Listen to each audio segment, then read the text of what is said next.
up. Can you hear it?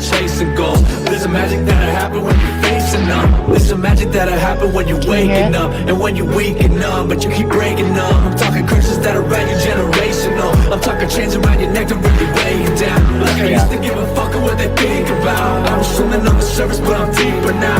On the island all the time, it's a reaper now. Forget what everybody says, you gon' be the one. This borderline fly like a skateboarder high. Comprised provocative prototype, immortalized to the mic. Elude your mind and soon to find and fool yourself. You could rule the world, it's good, decide to do the work. Exhale the negativity, start bringing in the new. Be the reason someone out to keep the dream in pursuit. Cut the bass, let it bleed, light it up, illuminal. Pursue it all, proving to be indubitable. Believe in your mind, what you say and think is what comes to life in the days and weeks. It's all possible, baby steps, making it be. Dedicate consistent setting daily routines.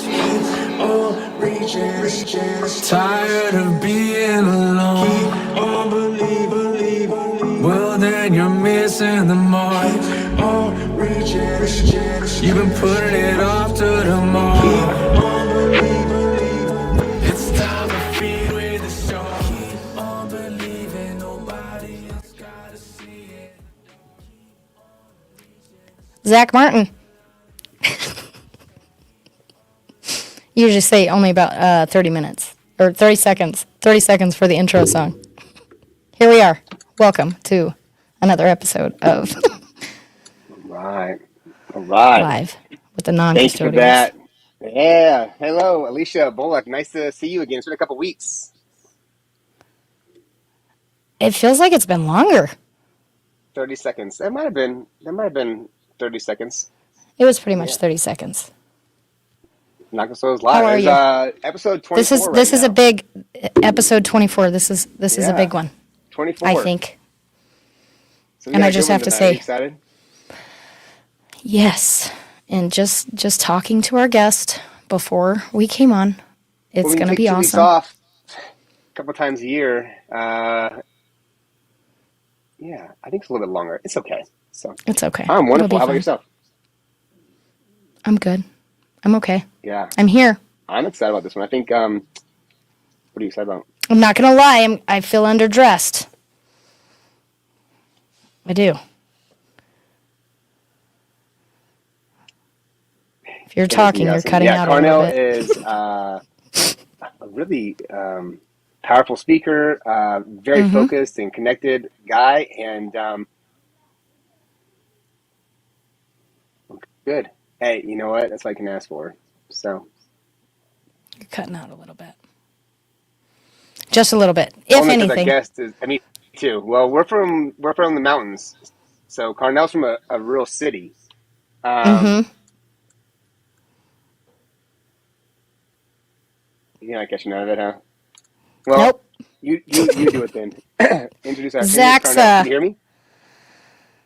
I can hear you. Wow, Zach's cutting out a little bit, you guys. He's having some internet problems. But A lot, it sounds like. without further It ado, sounds like a lot because I can't hear. You and I are not communicating.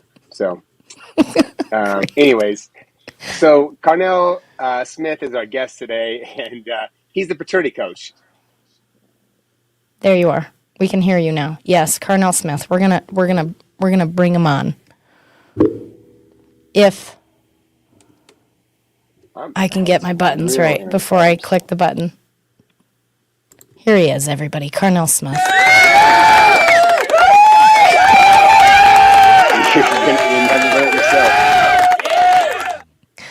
Probably blew his eardrums out. Didn't I? Go for it. Did I with that one? Yeah. He's like, that was so loud. Can you hear me now? We can hear you, Zach. Welcome, sir. Carnell. Hello, Alicia. Hey, Zach. Hey, thank you for guys for inviting me. We are so happy you're here. We are so happy you're here. And just, we are streaming, I'm not sure if you're aware, but we're streaming to Americans for Equal Shared Parenting, The Unmarried Father, obviously Kids Deserve Dads, YouTube, Facebook, Non-Custodial Live on YouTube. I mean, like everywhere. Carnell, But how are you? I'm well. Thanks for coming Hey, on. Thanks for the invite, Zach. And hello to you, Alicia. Hello, sir. I'm so happy to meet you. I'm serious. Likewise. All the way from Atlanta, Georgia. All the way from Atlanta, Georgia. In case my accent gives me away. It might, just a little bit. Zach, are you there? Instagram. I don't know what Zach's doing, but Carnell, if you would please. Thanks for coming on. You should probably just talk to Alicia. You just listen, sir. You are the paternity coach, and if you could go into explaining what that might mean to somebody who doesn't know, I'm going to give you the floor. Okay, You have the Alicia. mic. You run it. All right. Thank you, Alicia. So as Alicia did a fine job in introducing me, I am Carnell Smith, the paternity coach. I help women, men, and families address family identity issues using DNA, law, and advocacy. Go for it, Alicia. You got this. And depending Keep on going. the outcome of those results when people use DNA testing, either you are the father or you are not the father. And as we know, many of the non-custodial parents, majority of them are fathers. Unfortunately, sometimes people don't tell the truth about which person helped them conceive. And I'm one of those people that happened to. So we'll talk about it today. And I'm also the author of an Amazon bestseller in 3 categories. It is called, dun, dun, dun. Let's see it. It is called Trapped by Law. Trapped by Law. Stop paying child support for paternity fraud. And it is a very, very popular term now, even though it is over 26 years old today. The term is called paternity fraud. And I'm hated, Alicia. I'm hated in some circles for daring to put those 2 words together. Well, that's a bit ridiculous. That's a bit ridiculous. Hey, we have haters. We have fans. And Don't we all? haters. Right? Don't we all? Look. We're used to that around here, especially in this community, Well, let in me dealing tell with the issues we deal with. Yes. So I've been a non-custodial father, and I've been a custodial dad. So I'm married. This year will be my 33rd year. Congratulations. I was a lot better at choosing that second time around. And Isn't that how it works sometimes, though? It does.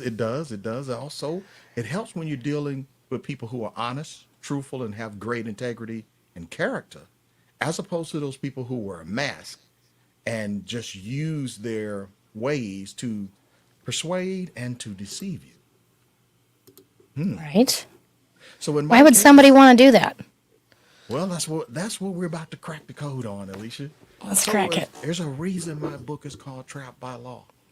So my story begins like this. After supporting a very precocious, intelligent, brilliant little girl for 11 years, her mother sued me for more child support, even though I was paying the exact same amount to her that I was paying for my son. She says, I had a conversation with my girlfriends and you don't pay me enough child support. Oh, wow. I'm like, what? That's Why brave. would I care about what your girlfriends think? Little did I know, Alicia, that she would sue me, and she would sue me successfully and managed to sue me for more than my house payment was. Oh, my goodness.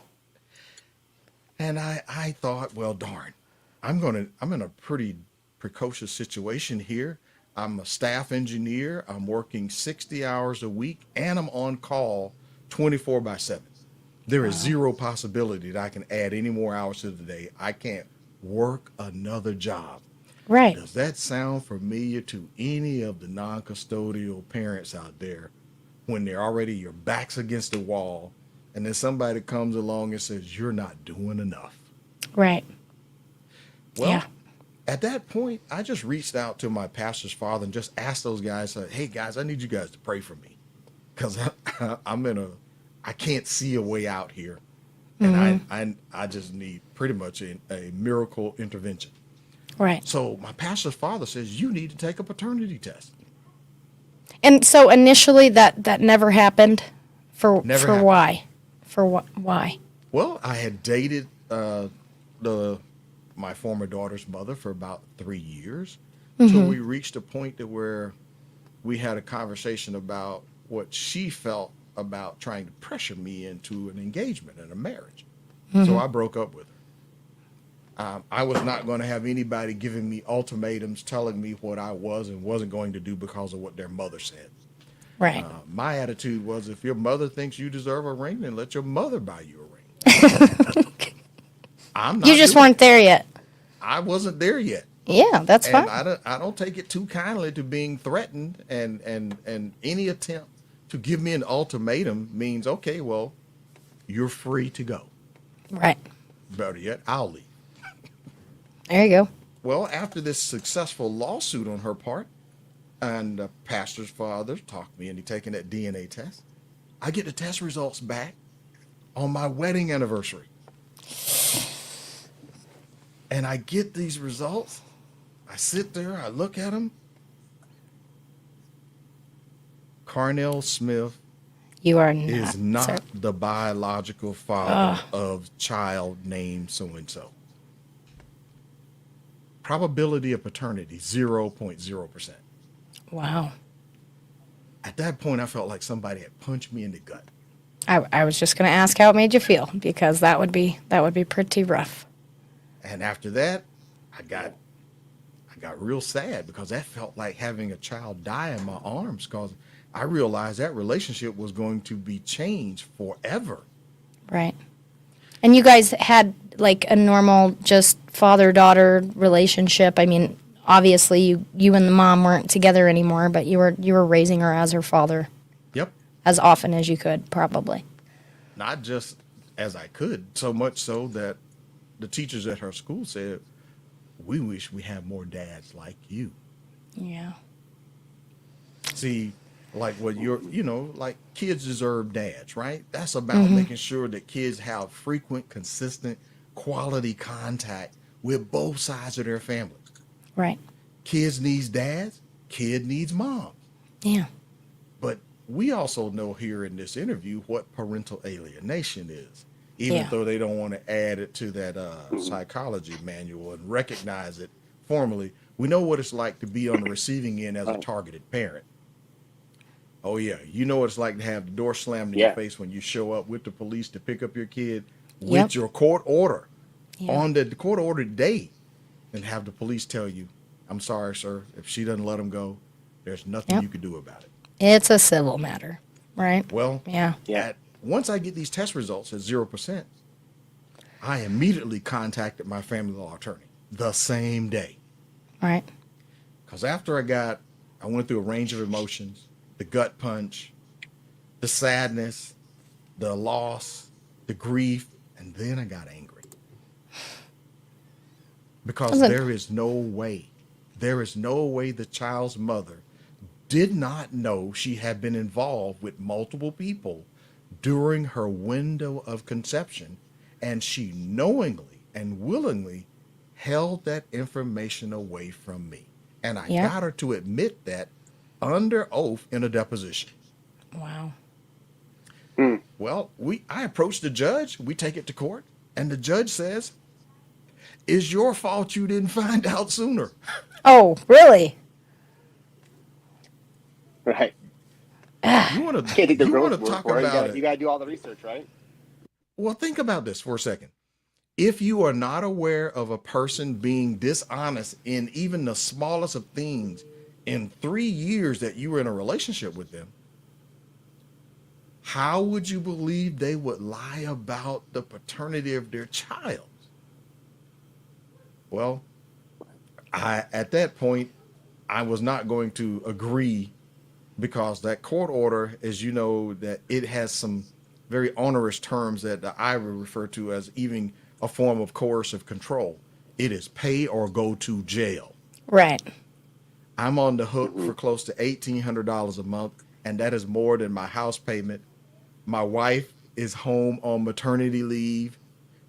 I just lost her $30,000 a year salary because she's not going back to work after after she has our daughter. Right. And lo and behold, to hear that judge tell me it's my fault that I didn't find out sooner, I was like, well, Your Honor, a reasonable person would expect a person they're in an intimate relationship with for 3 years. You would expect that person who has demonstrated integrity, honesty, as far as you know, you would expect them to continue to do so. And she told me the child was mine.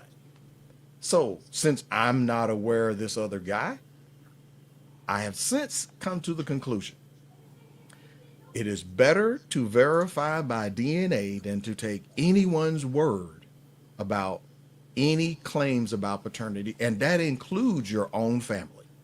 Right. And in my Completely agree. case, It's just so sad. yeah.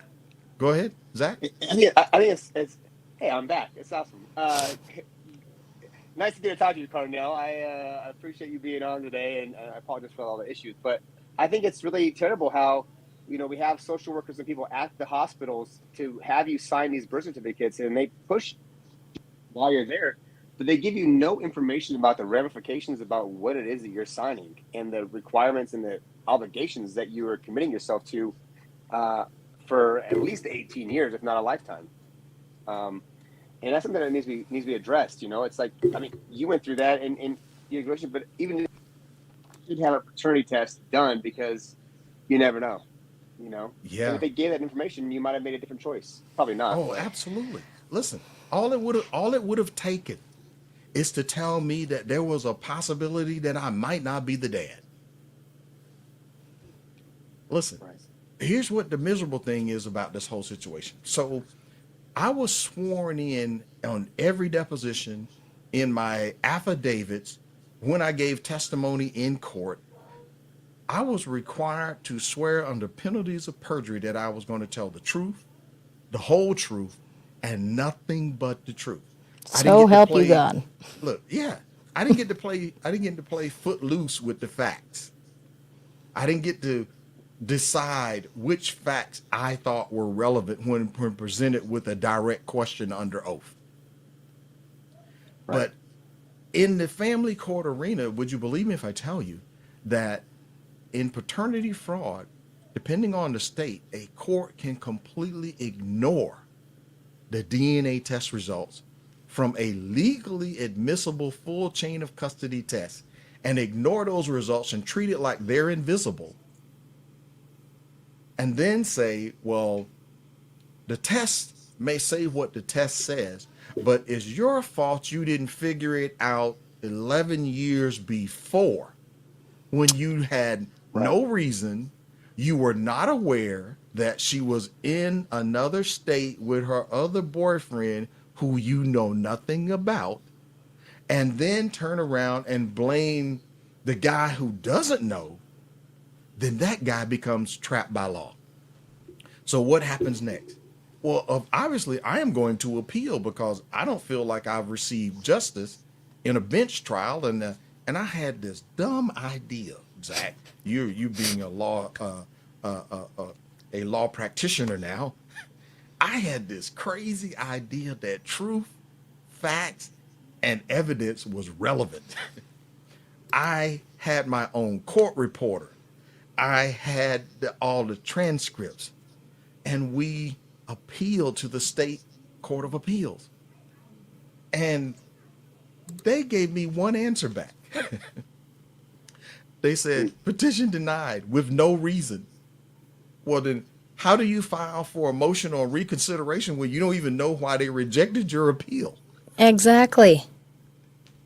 What But a that's not joke. wait, I'm but there's sorry. more. Gosh, Wait, there's more. Then I It gets better. appeal to the state Supreme Court. At this time, I'm also lobbying in parallel for new state law, because my attorney says, Mr. Smith, I'm sorry, man, but this is one time the law is just wrong. The judge got this one wrong. Because you are the aggrieved party here. You're the injured party here. How do we make you responsible for information that she knowingly and willingly concealed from you, and as such, prevented you from being able to make an informed decision. Well, we take this to the state Supreme Court in Georgia, and they said the same thing. One line, No petition reason denied. why. No reason why. So now that makes it even extra challenging. How do you file for a motion for reconsideration when you don't really know why they rejected your appeal? And you have case law and case citation. I actually found a guy who had won his case in my state. I told my attorney about when I was doing some legal research, I was looking for things to support my brief. Turns out my attorney was his attorney. She had the guy's phone number. I got this guy to come testify before the state legislature about what the state of Georgia and the Child Support Enforcement Agency did to him. They took his entire paycheck as a truck driver and left him with less than $200 after they took all of his money for kids that weren't his. My goodness. And this man was supposed to survive driving a truck for the next couple of weeks on $200. Wow. Well, now we here on this interview know a truck driver can't even fill up the tank for $200. Right. But No. look, at this time I figure I have created in my mind a dual strategy.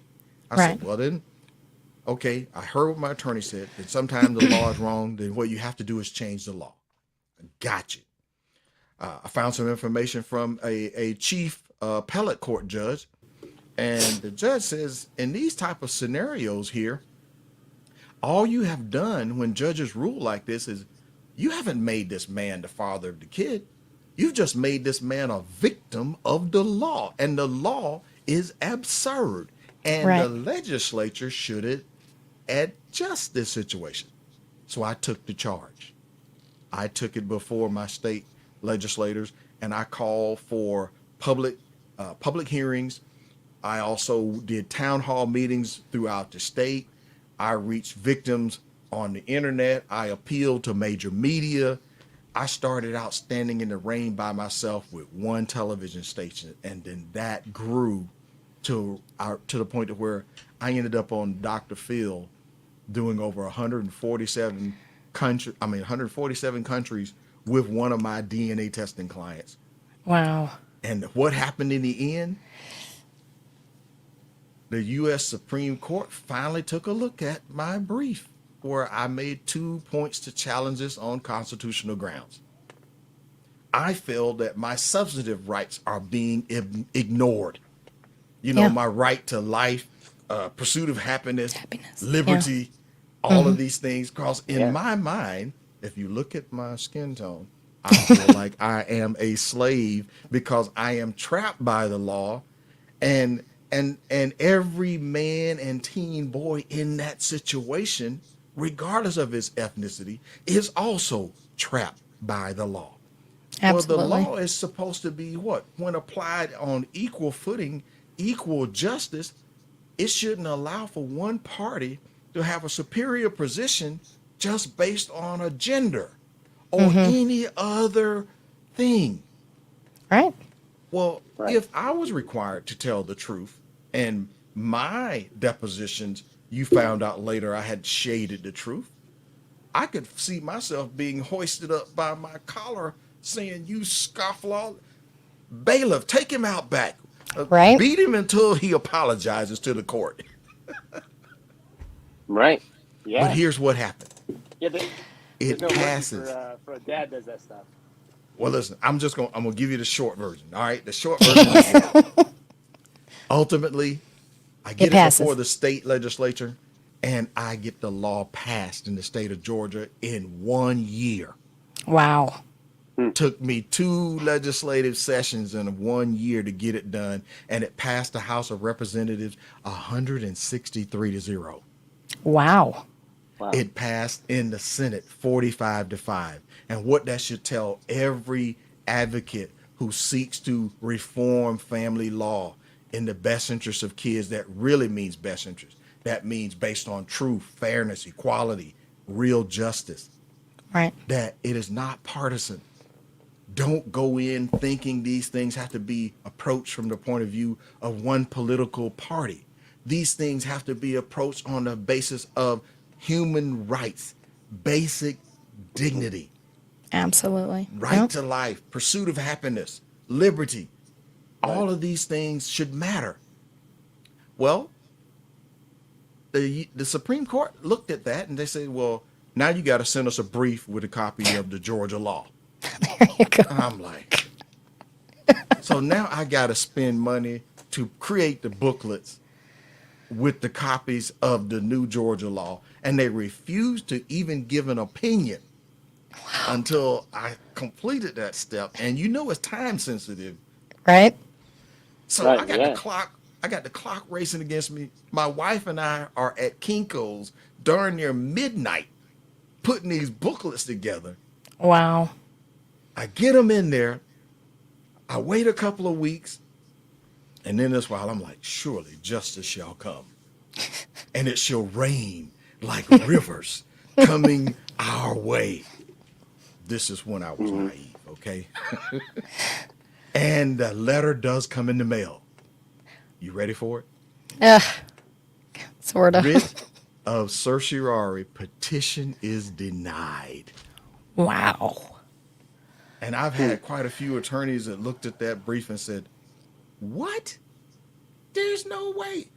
You proved there's over 1 million men and boys at that time that we knew about had been DNA tested Right. and confirmed they were not related to the kid that the mother said he was related to. Right. Well, Yeah, at this and that point, could happen over and over again. Like, yes. But you know what? Most people think it's supposed to be over, though. The You highest think? court in the land is the U.S. Supreme Court, a.k.a. SCOTUS. I forgot something that I wrote in the law. By the way, I co-wrote that law. So I forgot something because my state rep says, all right, Carnell, we're going to pass this bill today. If there's anything that you want to do to this bill, this is it right now. Right. I rewrote that thing in like 15 minutes to help the broadest group of victims. Because at that time, I didn't think I would need it. I was thinking about everybody else, so they shouldn't have to have $25,000 to $50,000 for a retainer to fight back over something they got lied into and tricked into being into in the first place. Right. Well,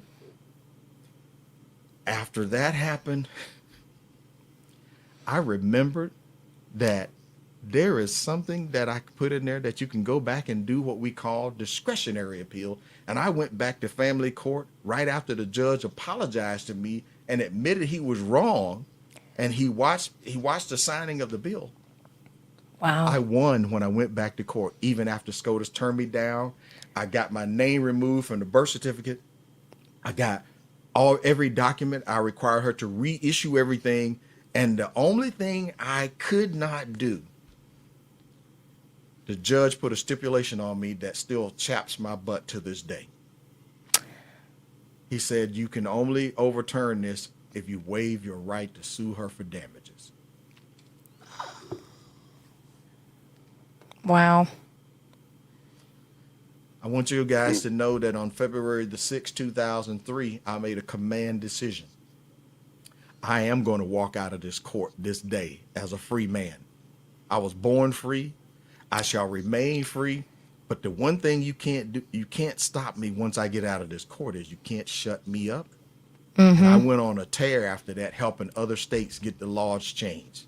So free at last, free at last. This man right here and his family are free at last and have helped paternity victims in more than 10 other states. Wow. wow. Congratulations.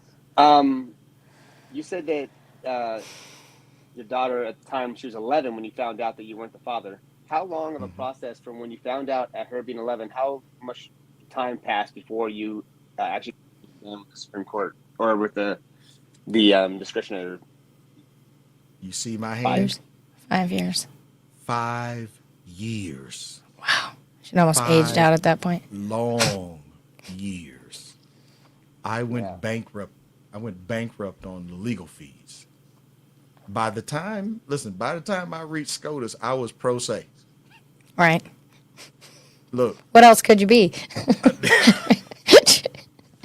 Unless you're a Yeah, be a millionaire. millionaire, But multi-millionaire. Yeah. yeah. but I also want to say that that was also part of my motivation, and I believe this is why we must use your program and others to inspire more people to become advocates, as opposed to taking the pill of learned helplessness. And what do I Right. mean by that? If Yeah. you believe nothing can be done and you never lift your hand to try to do something about it, it becomes true. But I was a Mm-hmm. radical. I believed someone knew how to do something about it, and I went off in search of someone who had already done it. And what did I find? I found a guy whose former fiance told him that if you don't marry me, I will commit infanticide. Oh yes, I think where did I see this at? And he married her under duress, Right. under the threat to save the child's life. Right. Now, that's a horrible proposition. And a few years later, Yeah. guess what he found out by DNA testing? Not even his. Not even his. So and by the way, that is Dennis Karen, an executive recruiter who managed to get the laws changed in Ohio in 2000. And I was doing a story with the CBS Early Show, and he and I and several others ended up in the same story. So I tracked him down. And I said, tell me more about this law you got passed. Tell me about your state rep. And I wanted him to come, but he couldn't come to testify before our state legislature. But he gave me the bill. And I studied that bill. I dissected that bill. I broke it down into modules. And then over Christmas break, I went to my state representative's house, who just so happened to live in my subdivision. And I told him about, Yeah, like that. I told him about what could happen to him and his son, how any woman or girl could sue them for child support and paternity with no proof that he was even related to the child. And then I showed him what currently would happen in the state of Georgia, how judges can completely ignore a legally admissible DNA test. And I asked this radical question. If DNA can free someone who had been wrongly convicted of a criminal charge, falsely accused of SA, you know what that means, or a crime of a sexual nature, Right. grape, Right. murder. Well, what that Right. means is you end up with incontrovertible evidence to prove not only did the accused not commit the crime, but you can also, with the genetics, identify who did do it. Right. So here's a radical question. And they get What- damages too most of the time after that, right? In the The criminal wrongfully, cases, when you've yeah, been wrongfully falsely convicted most of the time. Yeah. When you've been falsely convicted, yes. Here's what we asked all of the legislators. So, in the expedience of judicial economy, so do you want to say because you've already spent good money on prosecuting this case, you guys are like, well, hey, he should have figured it out sooner. He should have had a better attorney. Well, we don't blame the victim in those cases. Right. He or she should have had a right to a fair and just trial and all of the relevant facts and evidence. It shouldn't be suppressed. In fact, it should be used, and justice would be, in my opinion, would be thwarted when you got proof somebody else committed the crime. Do you keep the person who's been falsely prosecuted and say, well, it's your fault, you didn't have a good defense? No. It is patently unfair. It is unjust. And I feel that should even be called criminal. All right? But I can't get away with that. But Right. but in terms of, do we leave that person behind bars and say, well, look, buddy, sucks to be you.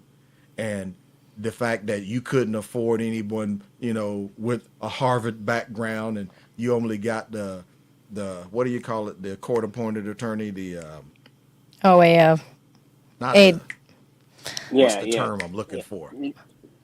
You know what A I'm talking about. public defender. Yeah. A public was- defender. Contender, yeah. That wasn't what I was looking for. The public pretender. There you go. Oh, pretender. There you go. Thank you for fixing it for me. Right. Because listen, that person has a high caseload. If they've got 125 cases, they don't have time to study your case. And a lot of time they'll try to get even the innocent person to take the plea deal because it's less time than trying to investigate your case. Now, you Get can't it off my convince desk. me it doesn't happen because I've met some of those guys who were the wrongly convicted, and thanks to Barry Scheck and the Innocence Project, they end up winning and getting out. But Right. it cost them in some cases 10, 20, 30 years. Right. I'm drawing a parallel here. If Yeah. evidence is relevant for people who have been wrongly accused of a crime, then evidence has to be relevant and the truth has to be relevant in family court. One We all person wish that. caused the pregnancy, one person didn't. Well, what do we say when I by the way, end up in the DNA testing business with the lab that did my test? Oh, I told nice. them they don't do enough tests and I want to help them do more. Because DNA testing should be so commonplace, we don't take anybody's word about who's the child's mother, who's the child's father. Let the court get independently verifiable third party who has scientific evidence that can be challenged, as opposed to just taking someone's word.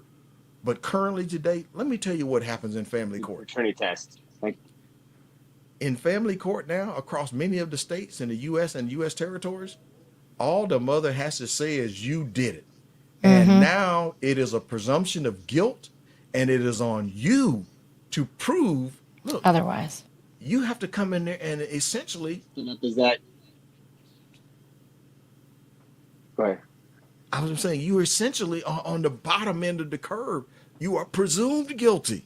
And if you don't know this, let me say this. This is a very dangerous thing.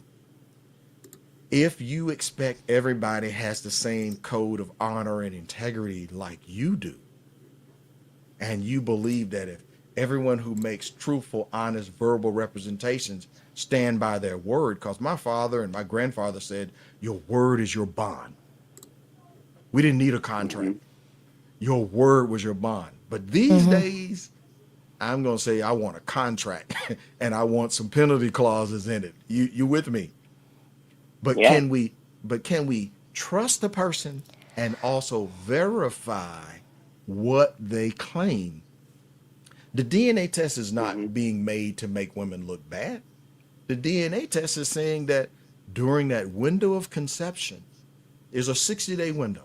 So during the window of conception, so the date of conception, 30 days before, 30 days after, because what I have found from interviewing several obstetrician gynecologists is some mothers fudge on the dates to make it line up with the guy who she wants it to be. I was just going to say, women, I guess women that know anything about being a woman, the window is so much smaller than that.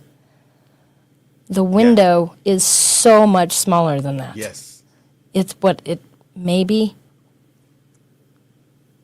Says last 4 or date 5 of days. menstruation plus or minus. 4 or 5 days. Yeah. That's it. I'm serious. It's just the truth. It's like the science about it. There's really only that window. And look, and that's for the woman who has a regular cycle.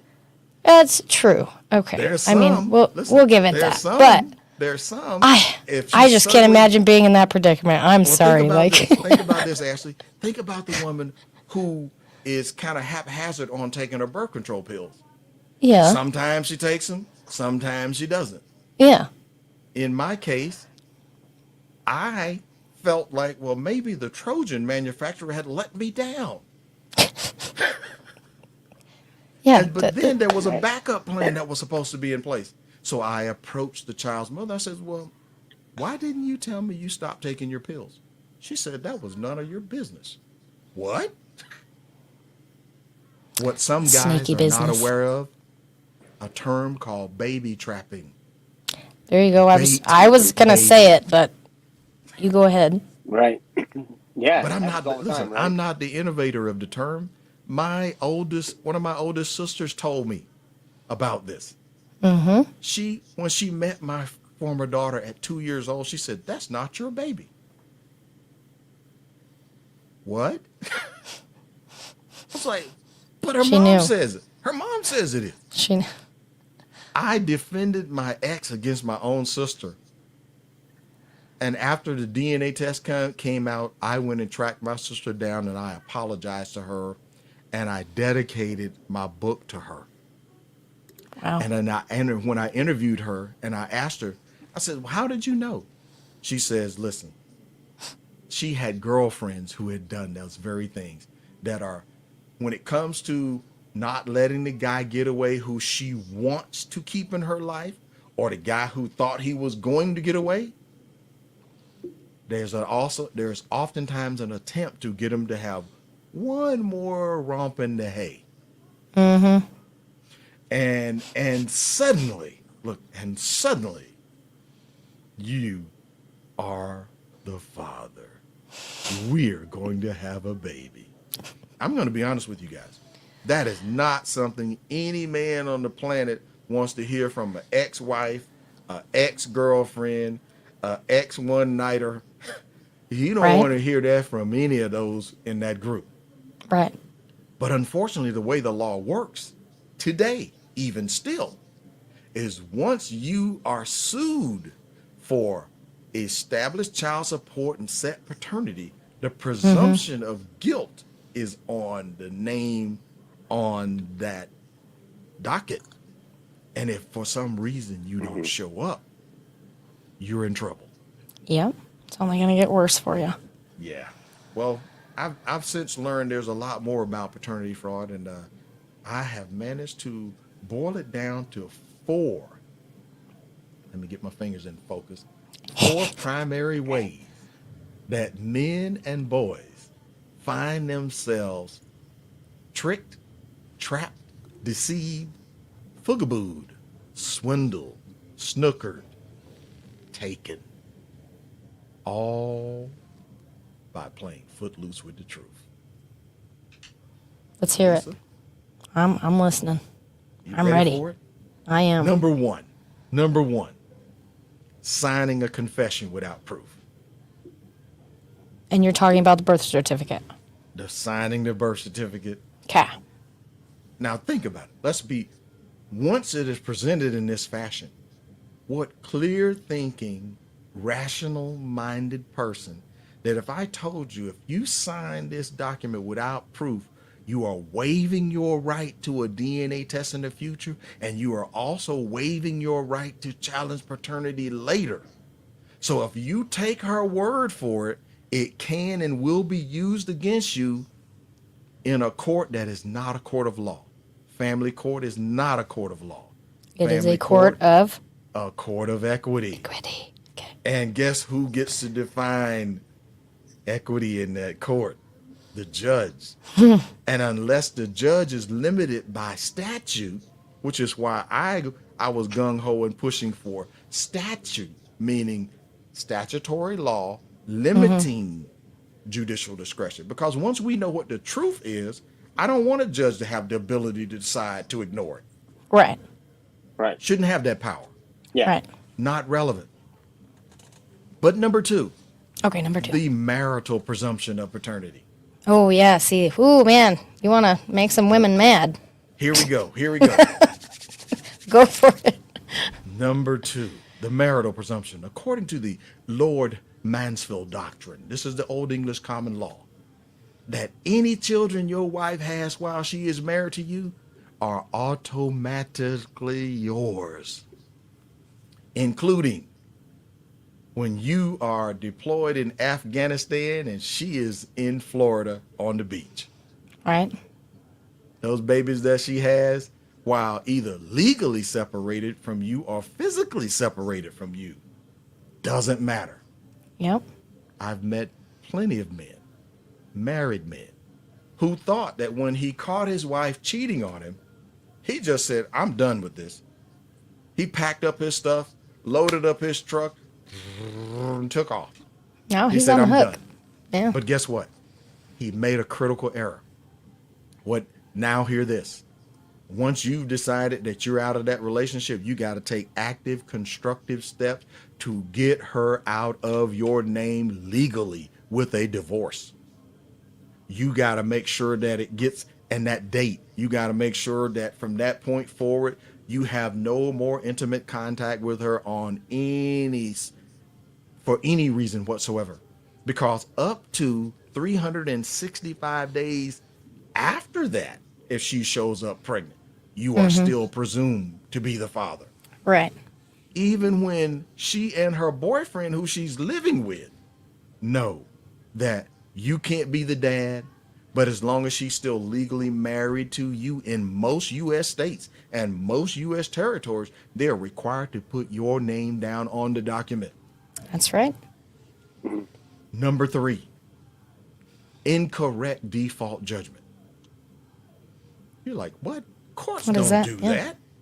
Courts don't issue incorrect default judgments. Oh, yes, they do. The state of California was so great at it that they are documented as managing to get almost 81% of their paternities during about a 10-year period. 81% of their paternities were established using incorrect default judgment.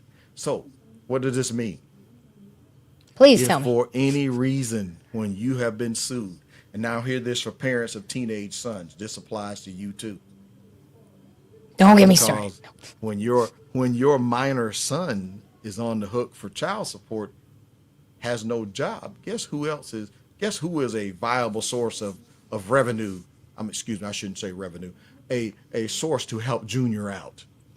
You should say revenue. It's the parents. And is it a coincidence that the child support agency is under the Department of Revenue in many of the states? Title 4D. Title 4D. But think about this now. Incorrect default judgment. So here I am. I'm in boot camp. Army, Navy, Marines, Coast Guards, whatever it is. I don't show up at that court hearing. You know, the one where the child's mother put down my address for service of process.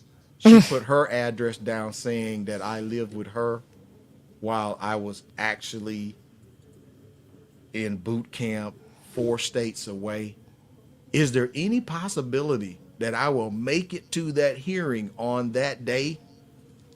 No, you won't. And you know what? What's going to happen? Oh, default. Next? You see this thing that I'm holding up right here?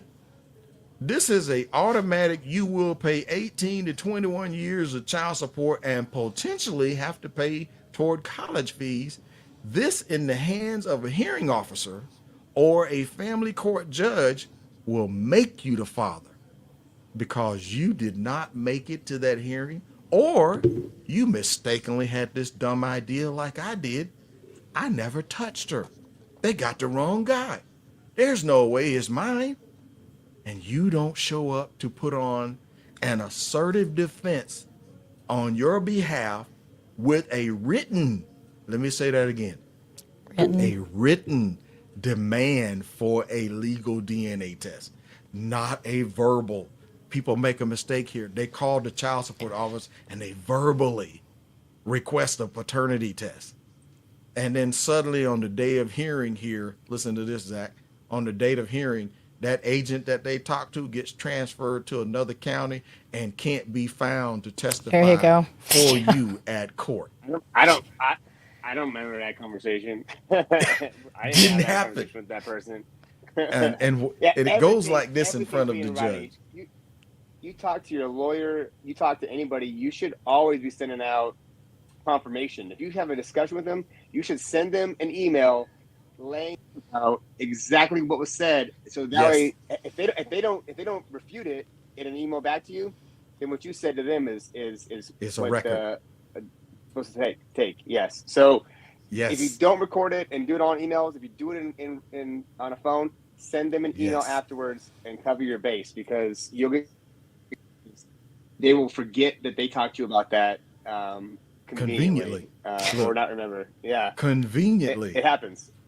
Yeah, the Always. child support agent who assured you, well, yes, Mr. Johnson, if you just show up here, buddy, we will be glad to help you. No, we won't. We won't be glad to help you because it's a lot easier for us to take your money if you don't show up. All right. And we stick one of these in the hands of your honor, sir. We'll get your money. Listen, don't show up. Don't come. Just tell us that, yes, she was actually with your cousin. Sure, buddy, we hear this story all the time. Yes, right. And your name's on that docket, though. Yep. And when you are not there making a defense in your own behalf, voila, you shall be appointed the dad with this authorized written instrument here in the hand of a hearing officer or a judge, family court judge. This thing can cost you $1 million. What do I mean by that? For high income individuals, you're paying child support in excess of $15,000 a month at 10% interest over 18 years, and you find out it's not even your child. Oh, man. You are not going to get a automatic reimbursement. If you are able to, you will have to sue civilly for damages. And in most cases, they'll say things like, but your honor, it's against public policy to sue a mother. Well, look, she had her fingers crossed behind her back. She made an honest mistake, your honor. You notice how I put those together? An honest mistake. Right. Yeah. Wow. Number four. There we go. Mistaken identity. Dun, dun, dun. Wait. Like, I thought it was this guy, but it wasn't. Like, he's not. Wait. Mistaken identity. I came What do you across a mean? kid. I came across a kid who was about, maybe 12, got sued for child support. He was 12? He got sued for child support for a 17-year-old. Same name, huh? The kid had the same name as the father of that Oh, kid. okay. So- I'm like, wait, whoa. So sometimes there are guys who will flee the state trying to dodge a child support obligation. Mm-hmm. Might not be the dad or is the dad, and he'll change jobs frequently. He'll do all manner of things. And until they catch up with him and start to, get an income deduction order served on that new job, then he'll just quit and take off, and he'll jump states even. Well, the child support agency uses a data match program, and they look for people with this name. Right. And oftentimes they don't have a photo of the real person that's on the docket. They don't have a DNA profile on that person that's on the docket. They have a name, they have a date of birth, and maybe a general description. Right. Listen, you can have a warrant out for your arrest on a child support abandonment warrant. Mm-hmm. And your only crime is you have the same name as the guy whose name is on the warrant. And the warrant for one of my clients, the warrant says it is a guy who is 6 foot, 150 pounds. My client was like 5'6", about 180. The officer couldn't tell the difference between looking at my client and the description on the warrant. So my guy went to jail for like 4 days. Oh, my goodness. Listen to what happened to him in the jail.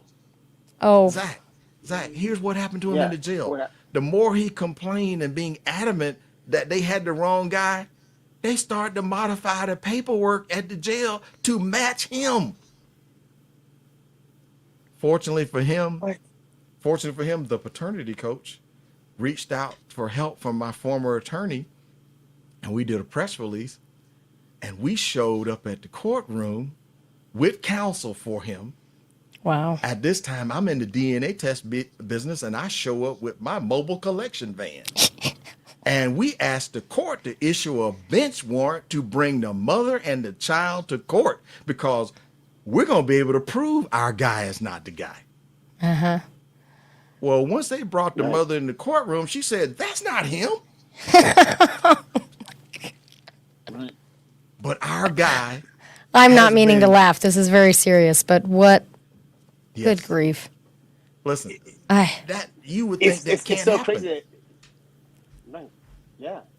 you would I mean, it think. just seems so unbelievable, right? Like, there's no way that all these people could drop this. Is such a different person.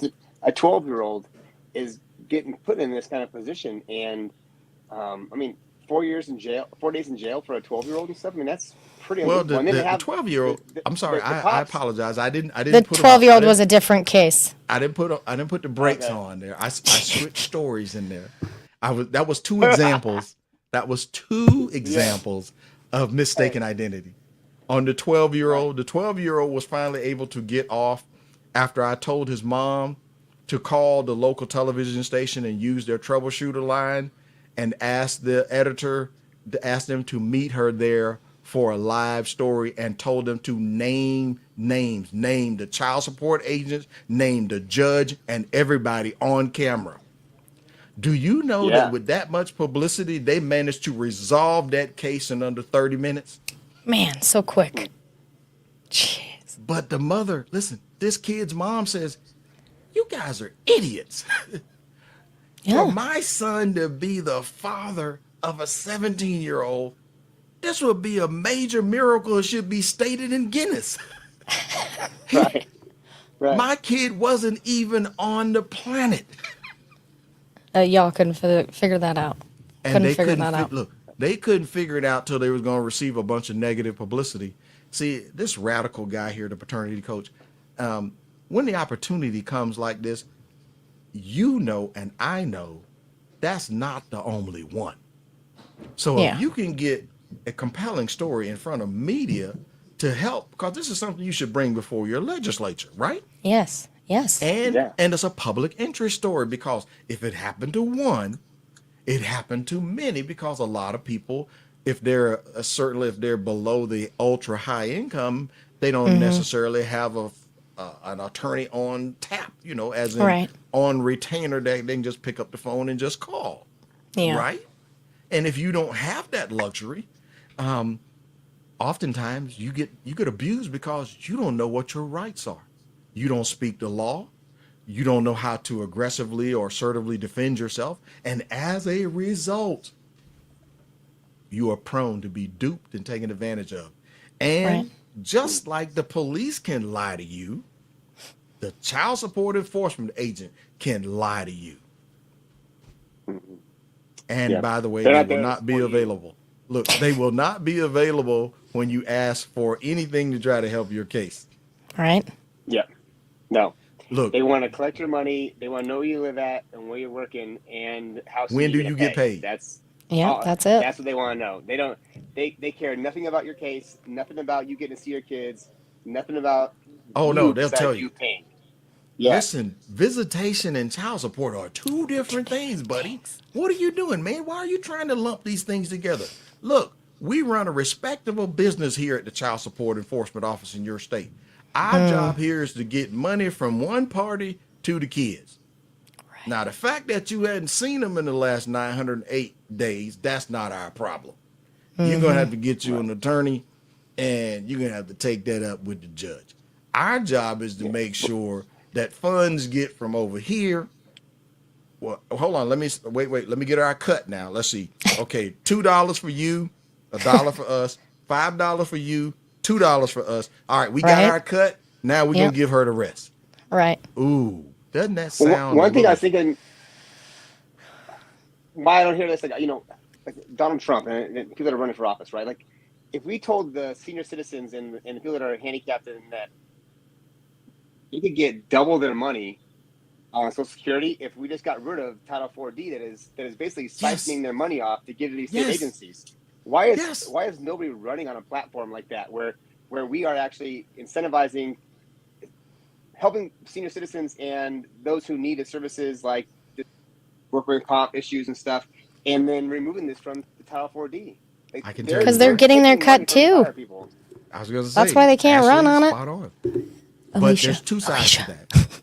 Not only do you have a whole lot of state agencies and offices also getting a cut, let's not rule out Section 458 bonus and incentives under Title 4D, where it's over $500 million of incentive money that says based on the number of paternities they get established, they start to win based on metrics on how well they manage to get people signed up year over year.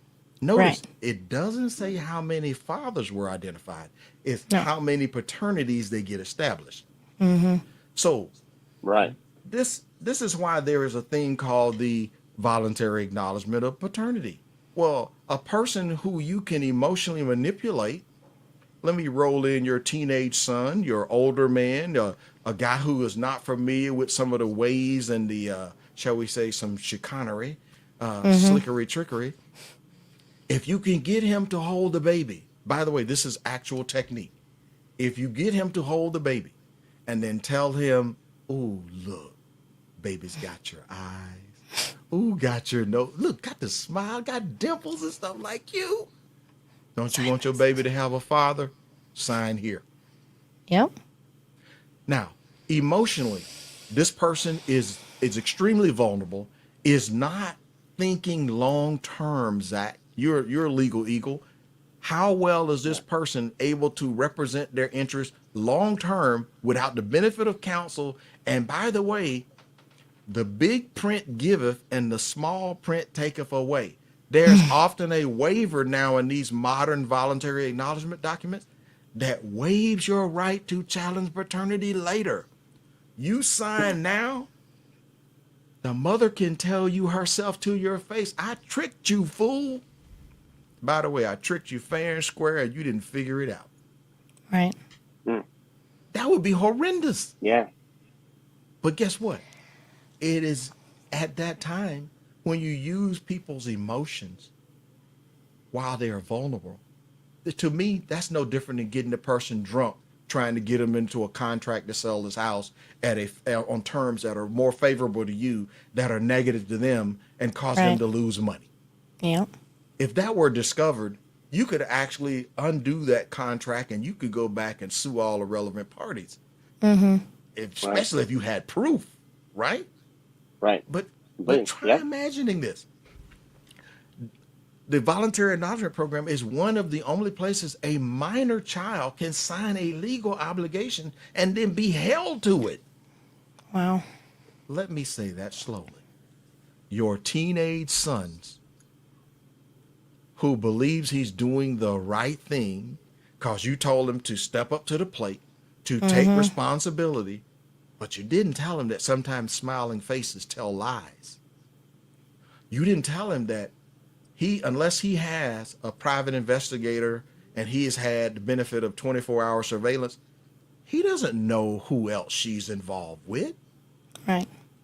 She could have been involved with, well, we actually had the benefit of seeing a PI story where they followed a wife after she came home and went to sleep. She got up later and visited 4 guys before she got back home. And by the way, based on That's him busy. sharing that news with the husband, the team highly recommended the husband to get a paternity test for all of the kids. None of the kids were his. This is why I say no one, I repeat, no one should sign a paternity acknowledgement until he has first seen test results in his hand of at least 99.99%.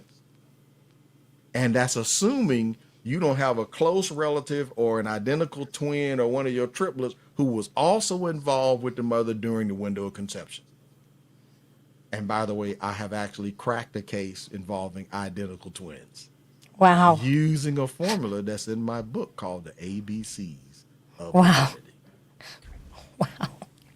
A lot happened all because one woman lied to me and cost me over $300,000 and wouldn't let me go. That's how much? 5 years of litigation. It's Wow. not free. Well, yeah. People. Ooh, the number. The number. Well, look, Goodness. there's a reason I continue to do this to this day. It is not because I'm trying to just push books. The book is really a goal to inspire and motivate people to become advocates and activists for their own situations, whatever they are. Yeah. If I, as one person, can start a fire toward changing and legislative reform, I'm not the only person that can do it. Think about that. Right. And I think for a lot is that you have to help people to believe if somebody else could do it with no prior legal training, it's not required to become a citizen advocate. In fact, you don't even have to be a parent. The fact that you see that is wrong, that is unjust and unfair, and that there are citizens of your state being manipulated and taken advantage of, you can get involved. See, I am a firm and vocal supporter of equal shared parenting. Yes, like Robert Garza. Yes, and many others like him. Uh, Look, Mark Ludwig and many, many others like them. Had the chance to meet those guys. I know what it was like when I had my court order that said I had joint physical custody, and I couldn't get the judge who signed the order to enforce my parenting time and actually hold the mother accountable for custodial interference, even though Right. the state statute has custodial interference defined by law. And I had proof. Yeah. The judge said to me, "What do you want me to do? Put her in jail?" Here's my answer. Yeah. Yes, Your Honor. Yes, please. Your Honor, she has to believe that your order has weight and that her participation and her willingness to follow the order, it can't be optional. I know what you guys will do to me if I'm derelict in making my payments. In fact, I have received a list of those things. Yeah. Loss of driver's license, seizure of tax refunds, seizure of cash management accounts, loss of business license, loss of driver's license. But I need my license to go to work. Hey, buddy, if you don't have our money here by Friday, you won't be driving to work. Oh, you'd be in jail. Right. Yes. Right. Don't worry about going to work. Look, 3 meals and a cot. And here's a crazy question. If the person didn't have the money to be able to make the payment, putting them in jail is not going to help them suddenly come up with the money. Right. If anything, you just made him unemployable. Right. At the time that I had security clearance, I worked in a high trust industry. What happens to me if you convict me of a 3rd-degree felony of child abandonment? For a kid that's not mine, for a pregnancy I didn't commit, I have 2 DNA tests to prove I didn't do it. That would make me unemployable in my industry. Yeah. And what would happen to my wife and my newborn at that time? What would happen to them and their way of life? You know, the right to life, liberty, pursuit of happiness, all of those quote, quote, constitutionally protected things both at my state constitutional level and the U.S. constitutional level. And by the way, I even did a DNA test with my wife. Because after you have had this miserable experience and a 5-year court battle, you never, ever want to go through that again. Right. Like, I love you, but we're just gonna make guess sure. what? My wife took that test Right. with my senior pastor and his wife as witnesses. She said, I have nothing to hide. Right. I think that's just the way it should be. And just as a woman, I don't understand anybody wanting to put their child or a man in that position, that there's ever a question. I mean, especially after the fact, because, and with everything we have going on in the world right today, we got Ancestry DNA, there's all these other DNA testing sites, and the wreck it creates, whether it's a situation like yours or way further down the road. I mean, there's no escaping it at this point. Like, you might as well just do it. You are not going to hide. Carnell, You know what I did mean? I tell you this story when I talked to you?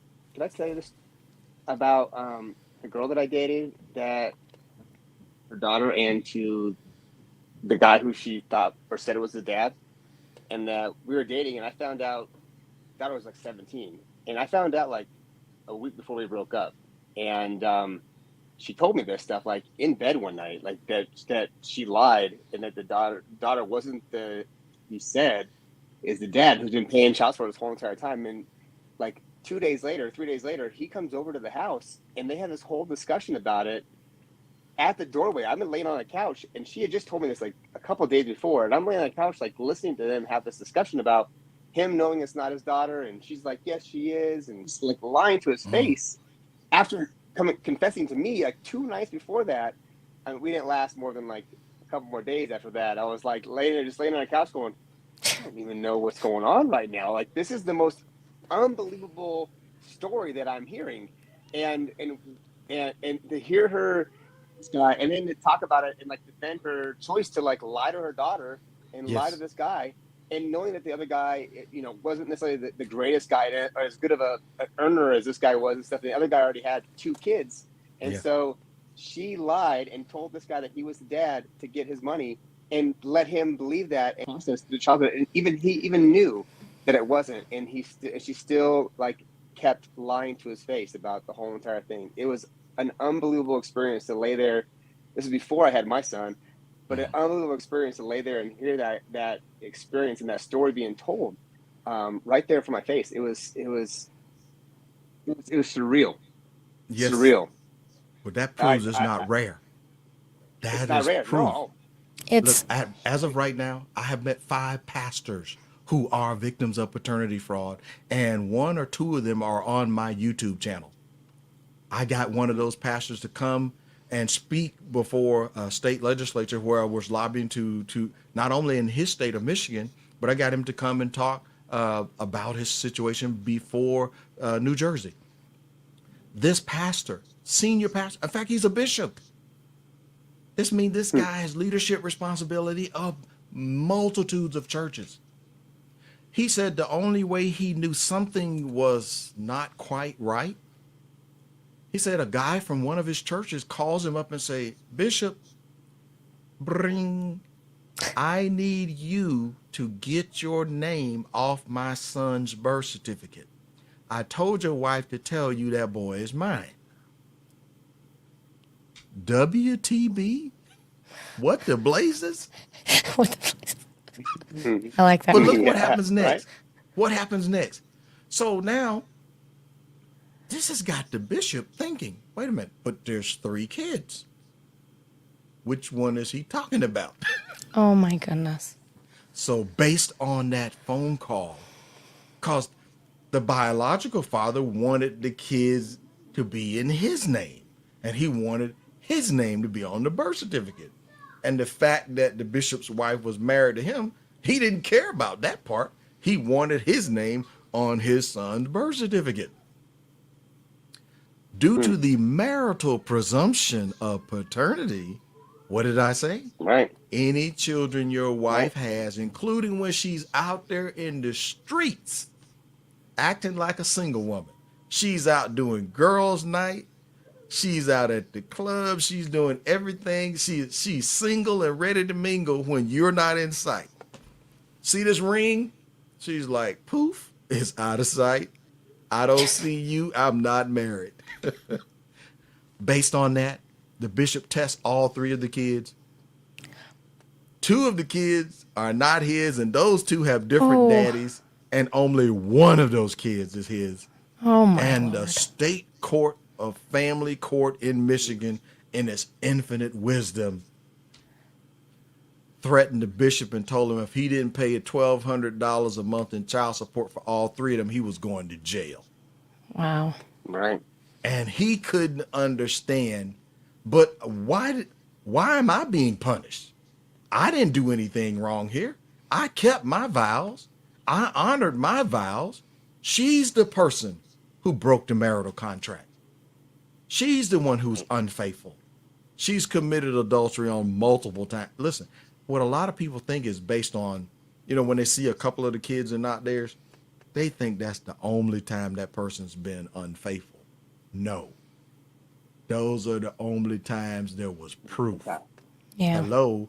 unless, by the way, PIs the private detective agencies right now in today's current culture and dynamics is a very good industry to be a part of, along with a practicing family law attorney who is highly experienced in prenuptial agreements and postnuptial agreements and understand the significance of DNA testing for all claims of paternity.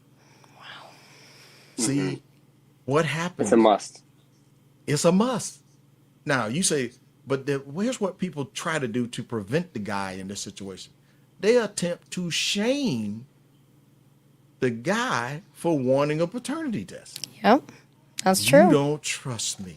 I can't believe You want don't that. love me. If you were a decent and honorable man, you would just take my word, sign here. Don't do it, fellas. Do not allow shame, insults, guilt, and the need to be right to persuade you, because if you waive your right to find out what the facts are, listen to this. In many states, if you're married, you have between the ages of 2 to age 5, depending on what state it is, due to the Uniform Parentage Act, a group of unelected group that came up with these terms to allow for, if you don't challenge paternity between ages 2 and 5, you are forever banned. Right. So all the mother has to do is, if you're in a state that has a 2-year time limit, like California, she can tell you on the first day after the kid turns 2-year-olds, little Junior is not yours, chump. And since California is a no-fault divorce state, birthday, right? huh? Yeah. Well, wait. The second birthday on their Christmas dinner, birthday dinner, right? Right. Right. But it gets worse. Listen, it gets worse. No-fault divorce with paternity fraud equals better payment than a lottery ticket. Mother gets to move you out. You get hit with her attorney's fees. If you were dumb enough to have a joint credit card with her and she ran those up, most times you get stuck with the bill. Yeah. And you have to continue payments toward the house, even if she can't financially afford it, because that's the manner and style they are accustomed to. And if she has the kids, if this is a state that doesn't have statutes that are based on the truth and allow you to do what we call a paternity disestablishment, aka paternity fraud, you will be stuck because you didn't challenge it based on a time limit. It is in the statutes, but guess what? The general public doesn't know this. And for the unwed, for the single guy, for the teenage one, in most states, if you sign that document, that voluntary acknowledgement, you sign that birth certificate, starting on the 61st day, your only way to challenge that is with a court order. And you can only challenge it on the grounds of fraud, duress, or material mistake of fact. And by the way, they say that because she lied to you about it is not fraud. What's the law in Wyoming, Zach? What is Wyoming's law? I don't know what the law is. I could find out. I'm sure it's the same. We could find out. I'm just curious. I'm going to look at every single state now. But here's the rub, though. Why not let's just do DNA testing at birth and at the first court hearing where somebody tries to get money? Right. Because if you're bold enough and you're big enough to come in and swear, well, this is the guy that fertilized my egg, Your Honor, sir. Well, let's get her to swear under oath. Is he the only possible biological father? Question 1. Question 2. Is this the only person you had intimate sexual relations in within the 60-day window of this particular child's conception date? There's no wiggle room on this. This is a yes or a no. And then we do a legally admissible full chain of custody DNA test. Yeah. The facts are going to fall out after that test. And then based on those results, if we got her admitting under oath to specific questions under oath, we now have something that can be actionable for fraud. And by the way, look up Parsons and Black Law Dictionary, the definition for legal fraud: the knowing and willful concealment of a material fact. Is that accidental, Zach? The knowing and willful concealment of a material fact. What is the material fact here? Miss Cupcake, did you know that you were having intimate relationships with someone other than your husband? Well, yes. When did you tell him? Never. Well, he shouldn't have got that DNA test and he would have never known about it. I would have carried that to my grave. So it's his fault for getting the test. And Your Honor, you should throw the book at him. Can you guys hear that? Did you hear that pretzel logic? Did you hear that logic? Hey, It's ridiculous. If you wouldn't have been looking, you wouldn't have found nothing, and so that's your fault. Exactly. If you wouldn't have been so dadgum nosy and would have just took my word for it, everything would have been fine. We wouldn't be going through all this stuff. Look, you starting to make my nerves bad. Somebody pour me a drink. Look, I know I'm being somewhat comical and radical here, but this situation is so It's sad. true. It's just the truth. It is. It is. I'm deeply rooted in truth here based on facts. Listen, independently verifiable facts. Because if that kid is mine, that kid is going to match my genetic profile. And if I have a male child, every male child down a lineage starting from the great-great-grandfather at the top of the family tree, they will all have the same Y chromosome, just as by reverse. If every daughter who comes down the same lineage will have the same X chromosome as her great-great-great-grandmother at the top of the family tree, and it will pass down from mother to daughter all the way down to the current generation. Right.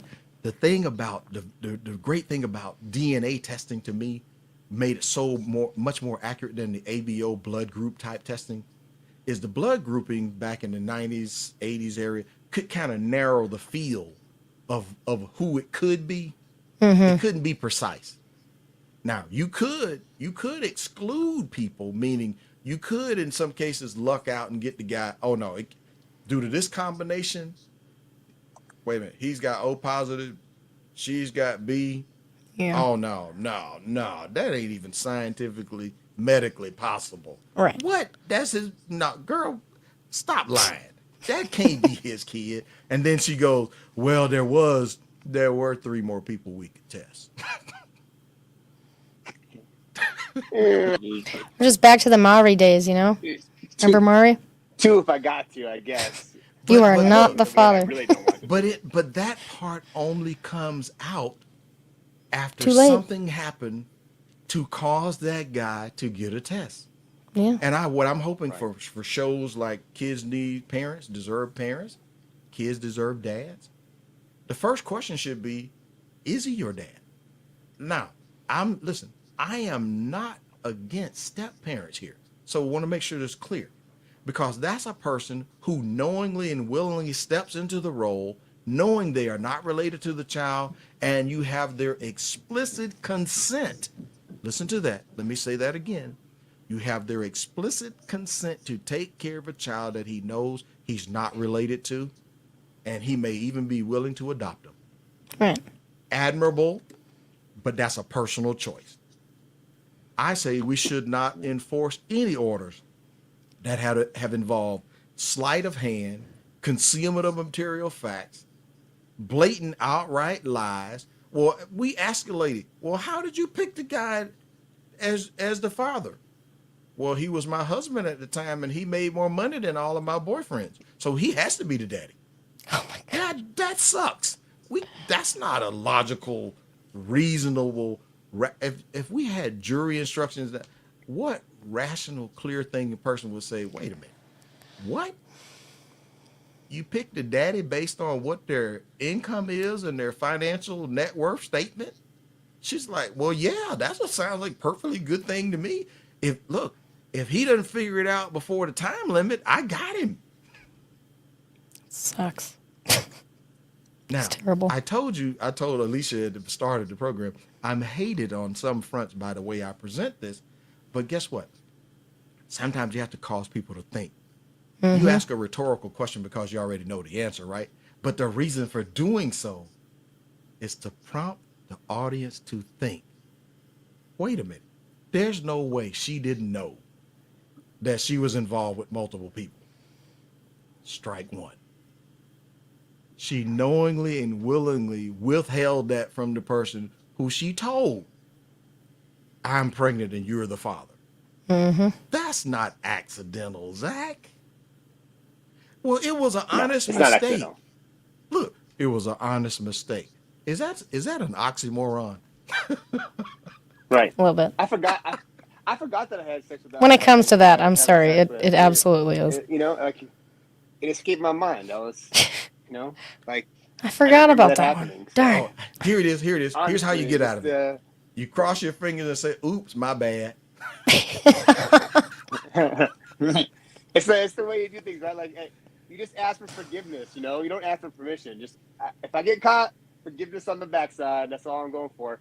And in family court, It's terrible. you're going to get forgiven because the judges forgive every time. Like they have no love for dads. They just want that money, and that's it.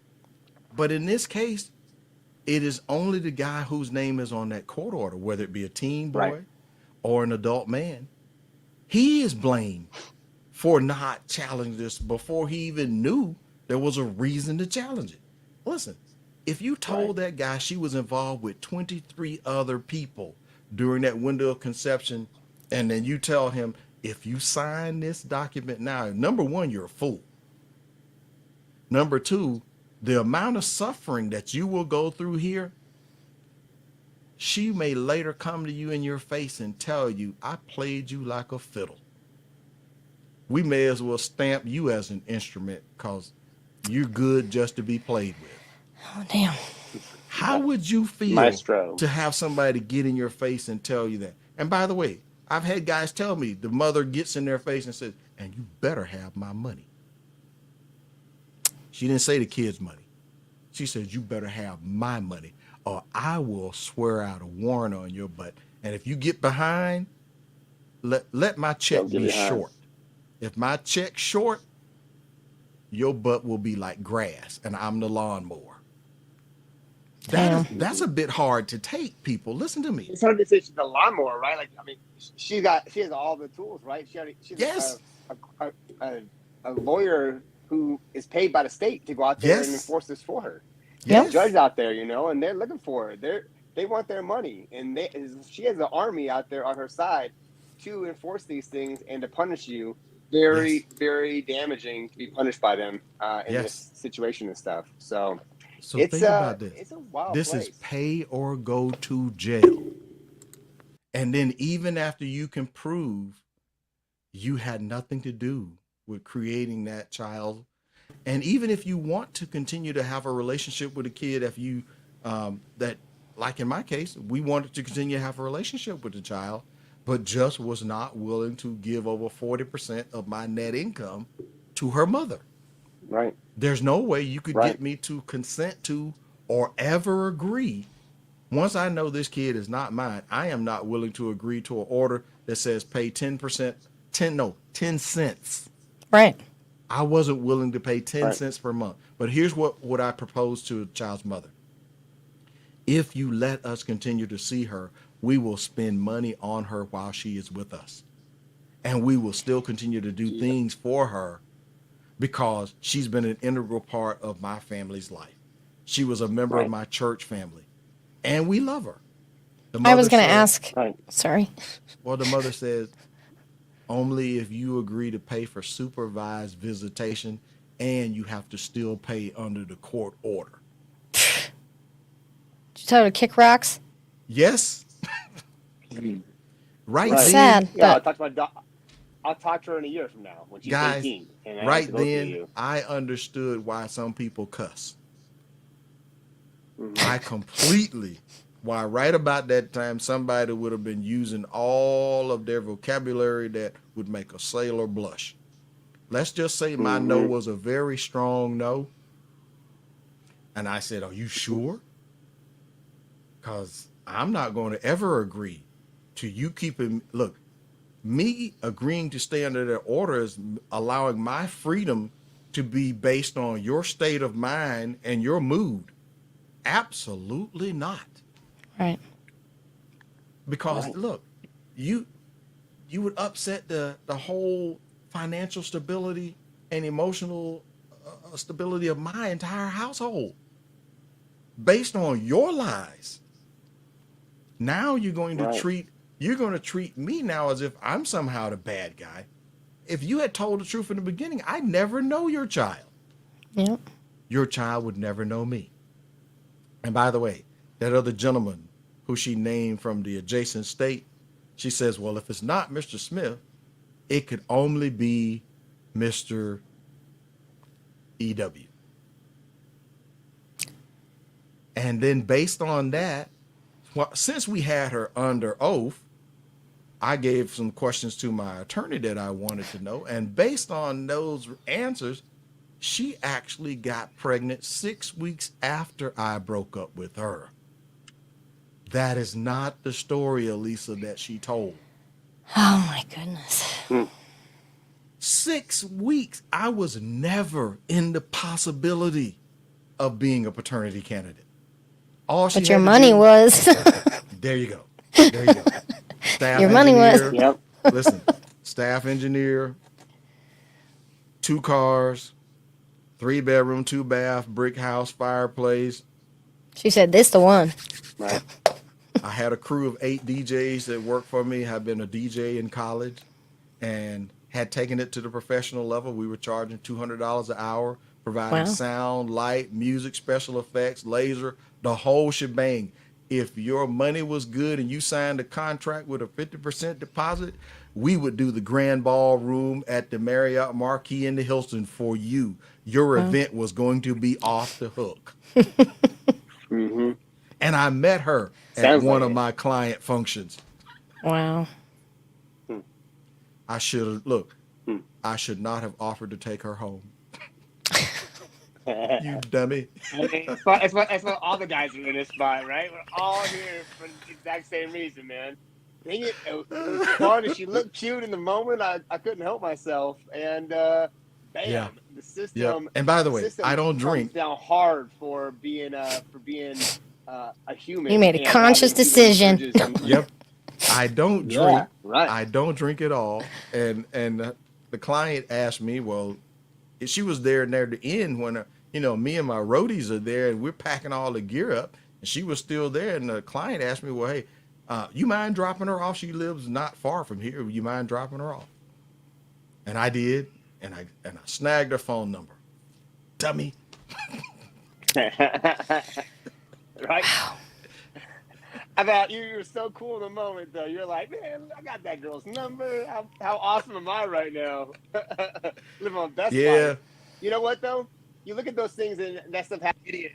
What did it cost me? But what have you gained from this experience? Like how much of an impact have you had on this world to be better, right? To do a better job. You have had a huge impact on paternity testing and men's rights and stuff experience. And if you wouldn't have met that girl and been so bold to ask for her number and stuff and get it, you wouldn't have had the opportunity to change all this stuff. And so many guys that you've impacted personally and seen wouldn't have the results they got.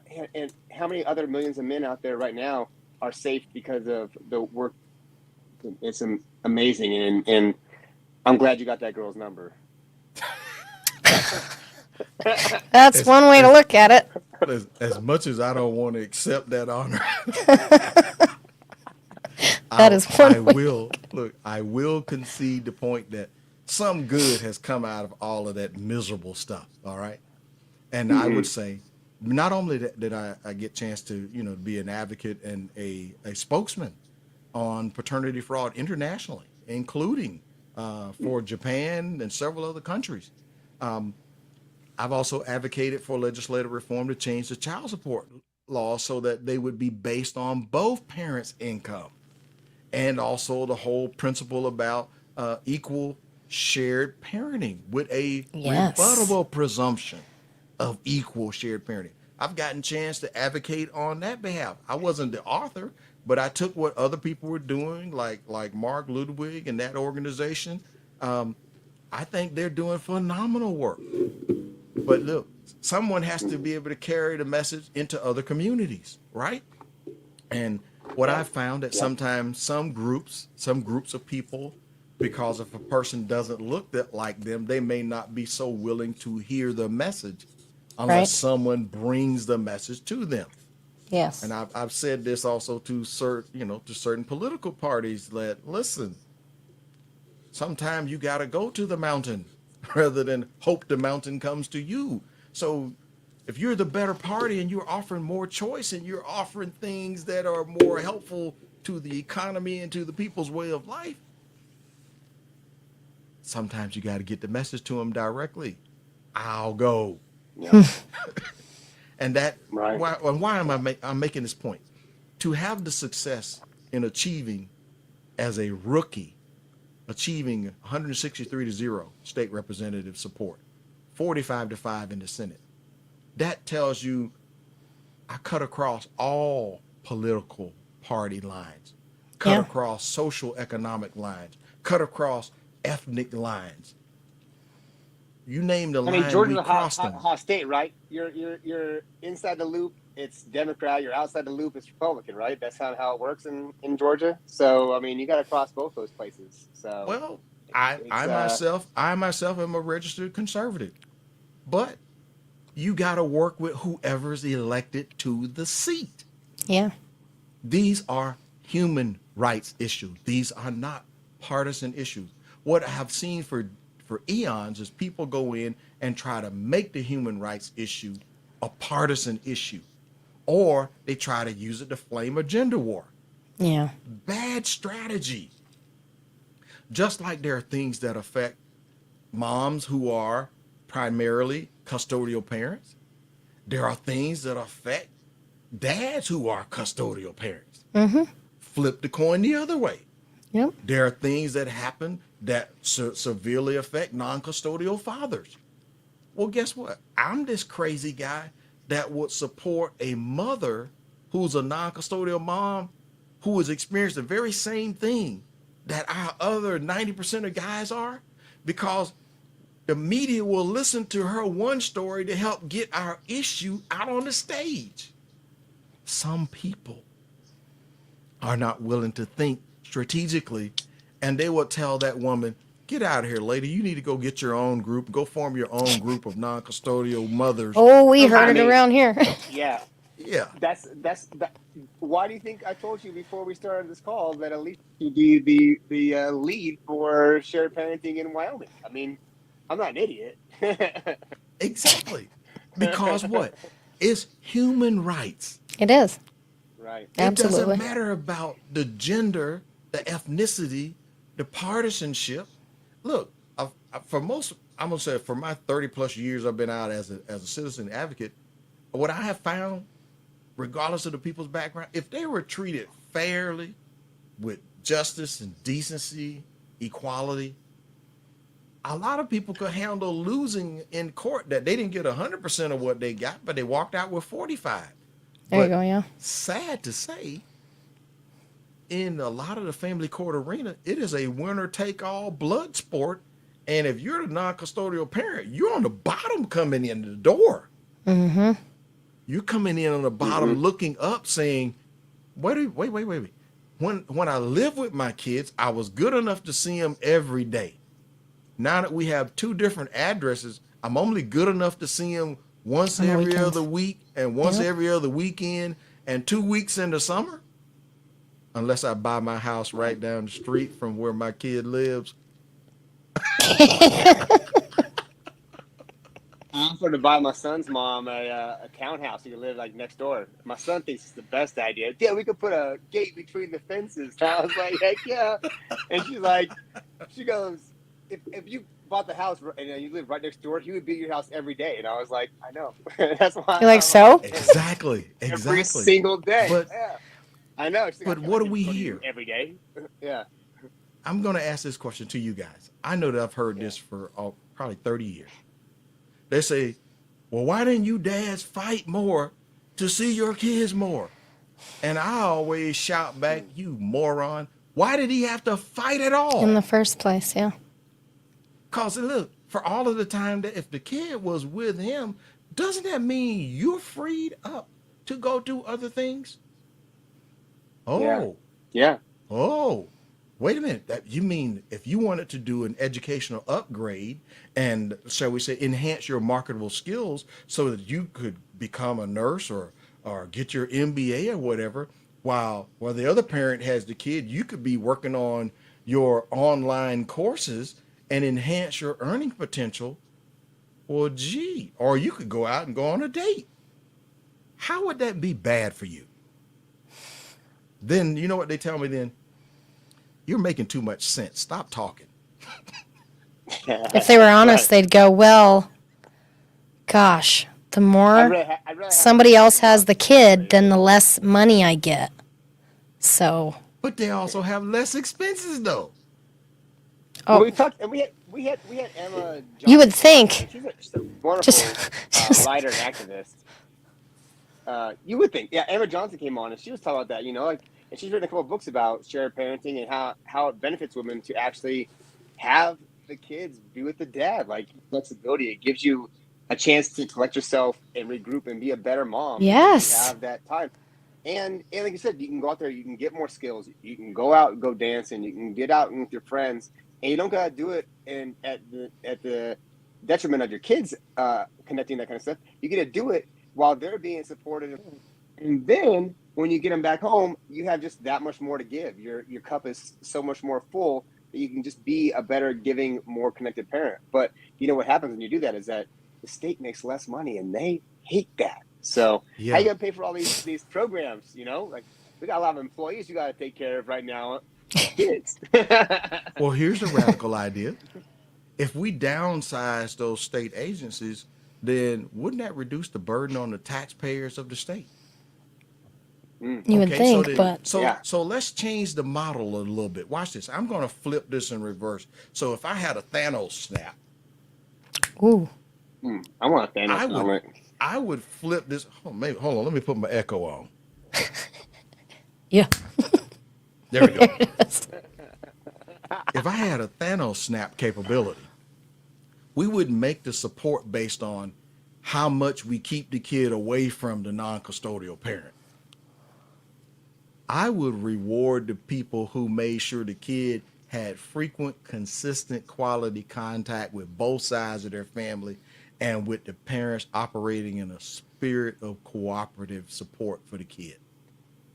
And the more Mm-hmm. people who got that done, those people would be the ones who would have less fighting in court, and therefore they wouldn't need the freaking court. Huh. Oh, but then we won't need all of these state agencies, like the Garden Ad Litem. We wouldn't need all of these independent assessments and the psychoanalyst assessment. Wait a minute, these people didn't need all that crap when they were living in the same address. Why do they Right. suddenly need Mm-hmm. it now that they got two different addresses? Yeah. All of these look, Right. and let's also take a torch to the silver bullet too. You need to come Mm-hmm. in and swear under oath that you've been harmed Yep. and present independently verifiable evidence, and there be an established presumption of innocence, I not I based Amen. on an feel what one of accusation. my accused of abuse of his daughter, and the state takes the kid. They do all the testing, show that there's no proof. Right, the mom has now filed for 3 continuances, and the judge continues to give her continuances. And I go, you have got to follow this. This judge is breaking the law, and he's like, This I is don't know what to judicial do. abuse. Yeah, I was like, your daughter you were the custodial parent for a year and a half straight.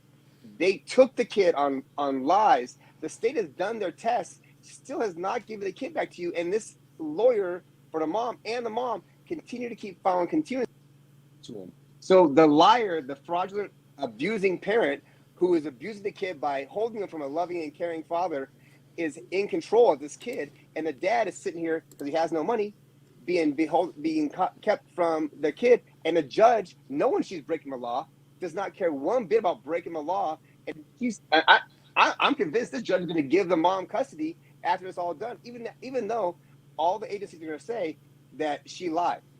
Yeah. And that's probably what's going to happen. I mean, it'd be different though. And this judge is going to use it. Right. They need to be under oath. They need to lie under oath. You have perjury. And now we're coming after you with the extent of the law. But then you have this judge who's out there, if she goes to what she said, now she looks bad, right? Because she gave us protection order and she's held this kid hostage. She's broken the law now for 2 months. And again, has continued this TRO for 2 months, 4 months when they actually have a court hearing. If they even have a court hearing when this new continuance is done up. I mean, it is unbelievable what this judge is doing and how she's just blatantly breaking the law. And she only has to get called on it. She's getting called on it right now. And I know she's not watching, but they're due seeing this episode. And that the Supreme Court should be getting called on this stuff. So she's in Sheridan, Wyoming. In case you want to know where she's at. Do you know what you just told me, Zachary? Yeah. You just told me the parent. You just told me which parent is hostile toward the child having frequent, consistent, quality contact with both sides of their family. Therefore, we should change custody based on that. Right. Because that party has demonstrated the inability or the willingness to not operate in the kid's best interest. Right.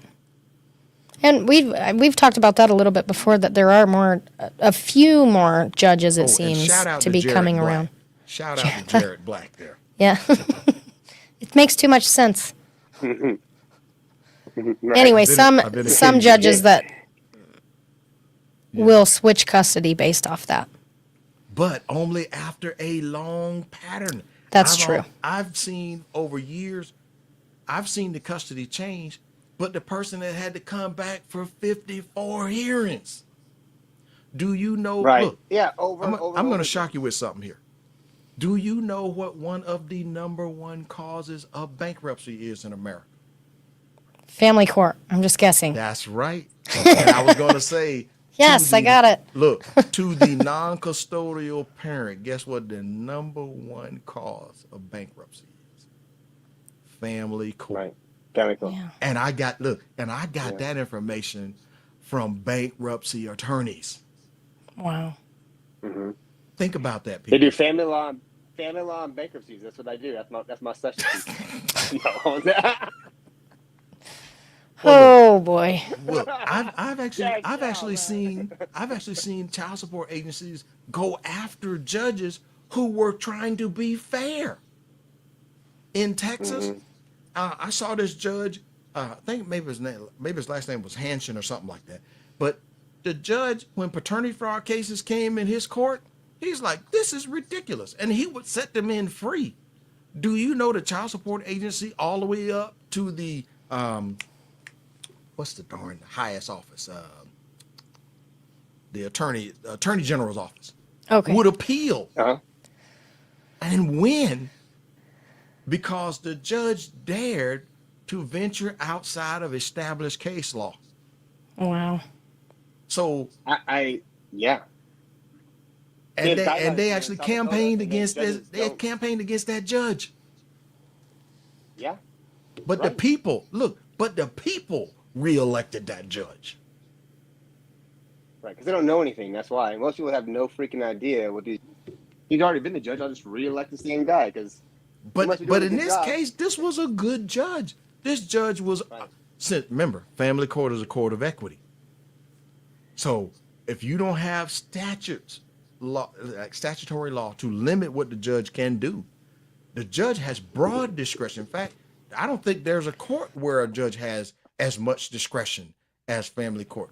You could go to court, you could literally go to jail in family court on contempt and be in jail for 20 years. It has Yeah. happened. Oh, my judge threatened me with contempt. He threw everything at. It's like, you just messed up one time, Mr. Martin, and I'm gonna throw you in jail for at least 6 months. And I was like, this guy's serious. He hates me. Wow. Well, look, I think I should He's at retired least, since then. well, So let me temper my response a little bit. I am not a hater of the judicial branch of our government. What I hate is when they don't apply the law equally. yeah, You hear me? yeah, You will not see completely me agree. stand on any side saying, well, you should only treat people who are my ethnicity. You should give them a free pass, and everybody else you should throw the book at. No. Right. As an American of African descent, I think the court should administrate the law fairly, justly, and equally. If moms do wrong, they should be punished. If dads do wrong, they should be punished, Right. regardless of And that your law that we have, affiliations. the system works really well. We have a great system, but it's made for people going to court, and there's a winner and a loser based on facts. Yeah. And then you go to family Yeah. court, and it's just the three-ring circus with no rules and no accountability for any judges and what they do. They have complete discretion, and they usually just follow the simplest guidelines because it requires them to do no actual work, and they hate it. And so it's like it is the one area that needs the most amount of work, because most other laws and stuff, and most of the way that the judicial system works, it works properly and it functions in a very responsible way. But in family court, it is not that. It is the Wild Absolutely. West, and it is damaging and destructive, and it is causing so much harm to our country by the way these judges are ruling on stuff and the way that the laws are set up. And there's one more area. We need activists.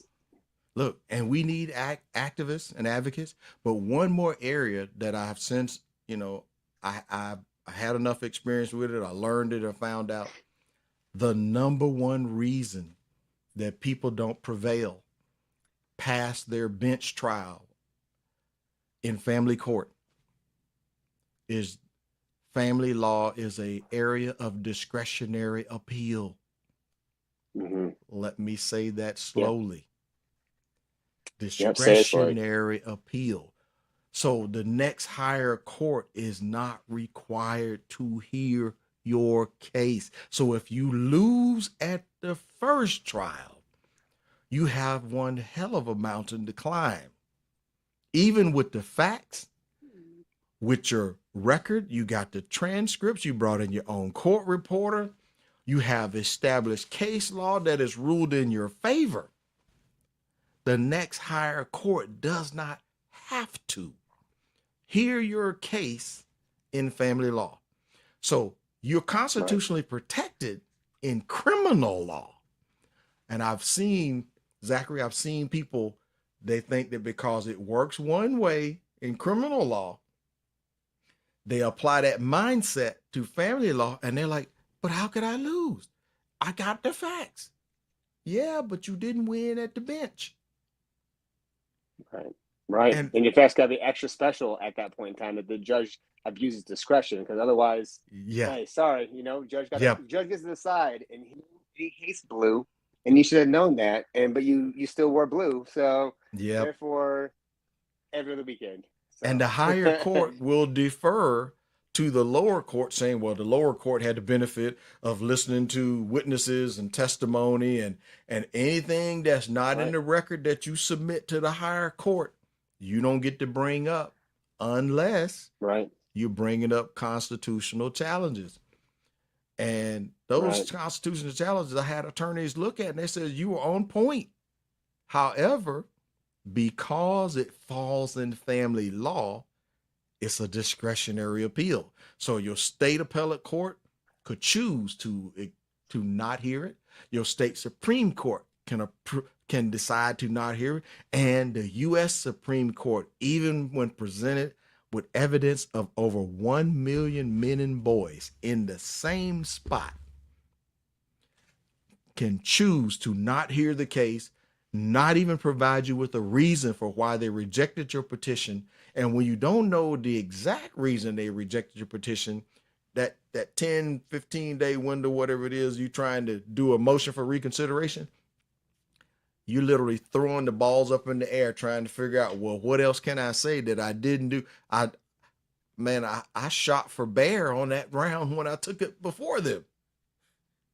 What else Right. can I do? You've heard of this thing called subject matter jurisdiction, right? Yeah. Mm-hmm. All right. So the initial bench court made its decision under the assumption, when the mother alleged I was the biological father, every decision was based on what she had submitted in her brief under her documents, right? Well, once you know that is patently false and it has independently verifiable evidence, she even challenged my DNA test and said my DNA test was wrong. So we took another DNA test that she chose the lab. Same results. And yet the bench trial says it was my fault that I didn't find out sooner, before I had any information, that she lied to me when she said, I'm pregnant and you're the father. So what that taught me going forward, never take any verbal claims about paternity. Never sign any document admitting to paternity unless you have what test results in your hand to prove that what has been claimed now has independently verifiable information. And shout out to Chuck Dizzle. Love that guy, man. That dude's been battling to be a dad, man. Yeah, he has. He's a great guy. He was on the show a couple weeks ago. Passion and energy and going through the experience that he's gone through, just to have him like show up for his community and make such a big difference. It's an amazing thing to see people in this movement who overcome the things that have been put in their way, the way that the systems try to beat them down, find a way to come back and be better. Like, I'm not gonna let you beat me and defeat me.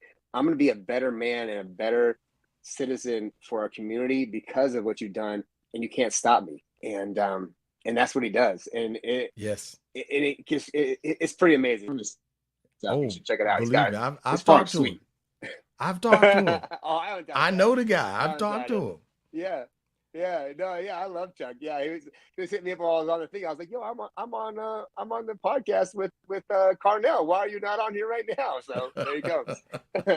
Well, look, where are you at? Well, you know, in spite of all of the hate and the opposition that I get directed to me, that try to say that, yeah, but you're advocating for paternity tests, you hate kids and all that stuff, or you hate women, and I'm like, dude, I have 7 sisters and a wife.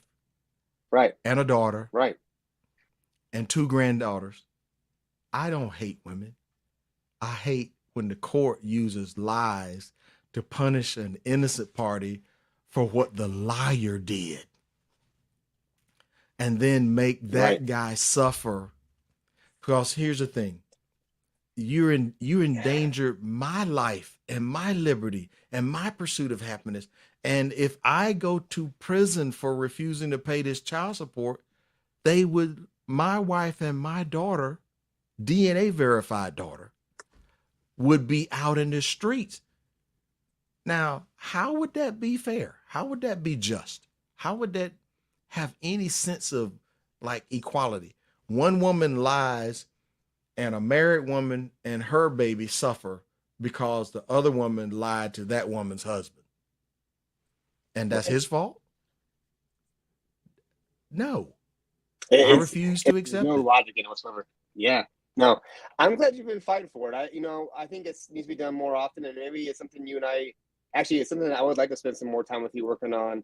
Learning the states that have got these good laws that you've helped get in place, and then looking at the laws that are like South Dakota and Wyoming, the ones that I'm, actively involved in, laws here in our states, and then move them around the country. It's just continuing the process and continue the growth of bringing this change, because it's so important that that guys get protected and guys know their rights, and we don't get abused just because we're guys, and treated because we have that vibe. I'm a supporter, I'm gonna step up to the plate, like, because, I heard all these guys that don't do this stuff, and I'm stepping up and I'm gonna do my duty, and then it ends up being not your kid. You're like, oh, now my duty is to pay for this kid. And like I said, I couldn't even imagine what that guy felt like when he was going through that. And his daughter, they was told his daughter knows that it's not his daughter paying for this kid, paying the mom, so, helping her buy her Hummer and helping her have this house and stuff that she lives in, and supporting her. And he's living in a trailer down by the railroad tracks, and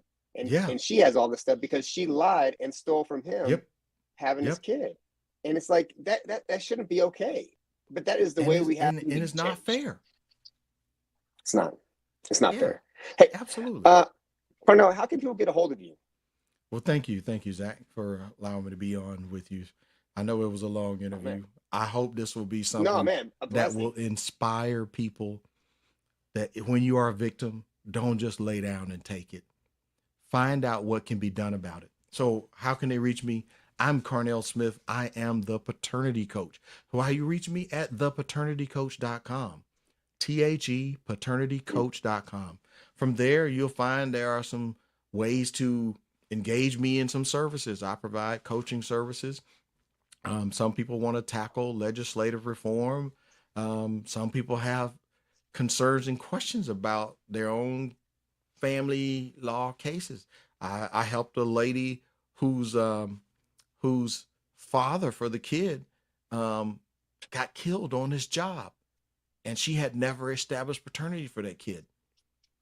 And after I helped her, the kid managed to become the recipient of the wrongful death lawsuit because I helped her prove the kid was that guy was that kid's father, with help from the medical examiner and the guy's biological daughter who was still alive. I was able to prove that that older adult daughter and the new baby girl were sisters. Somebody has to come think outside of the box. Just because there's a problem and you might not know how to solve it, somebody on this planet knows how. I'm not saying I know all the answers, but I may know somebody like Zach. I may know someone like Mark Ludwig and a litany of other advocates and a whole network of other people and other organizations. They know people who can connect you, who could help you, but you got to take the first step. No one can do anything when a person is not willing to first say, I need help. It is very difficult. That's so true. Zachary, it is very difficult to try to help a person who says, no, man, I'm going to just keep my head down and I'm going to try not to make any waves. And I hope if they don't bother me too bad, that they'll just give me a little breathing room and I'll just get me an extra job. And he just trapped himself, Zachary, because they're going to raise his child support to consume his part-time job. And then when he quits the part-time job, they will not decrease the child support now. So now he's trapped. It's not always Right. so much as how you do it. It's about getting the ways and the options how to do it. And that's why you need a great person like Zachary and other members of the legal community who are passionate about helping non-custodial parents. They know that those people start out at the bottom of the hill. They walk into the family court, standing at the bottom, looking up. Hey, can I get some help? Can I get some justice?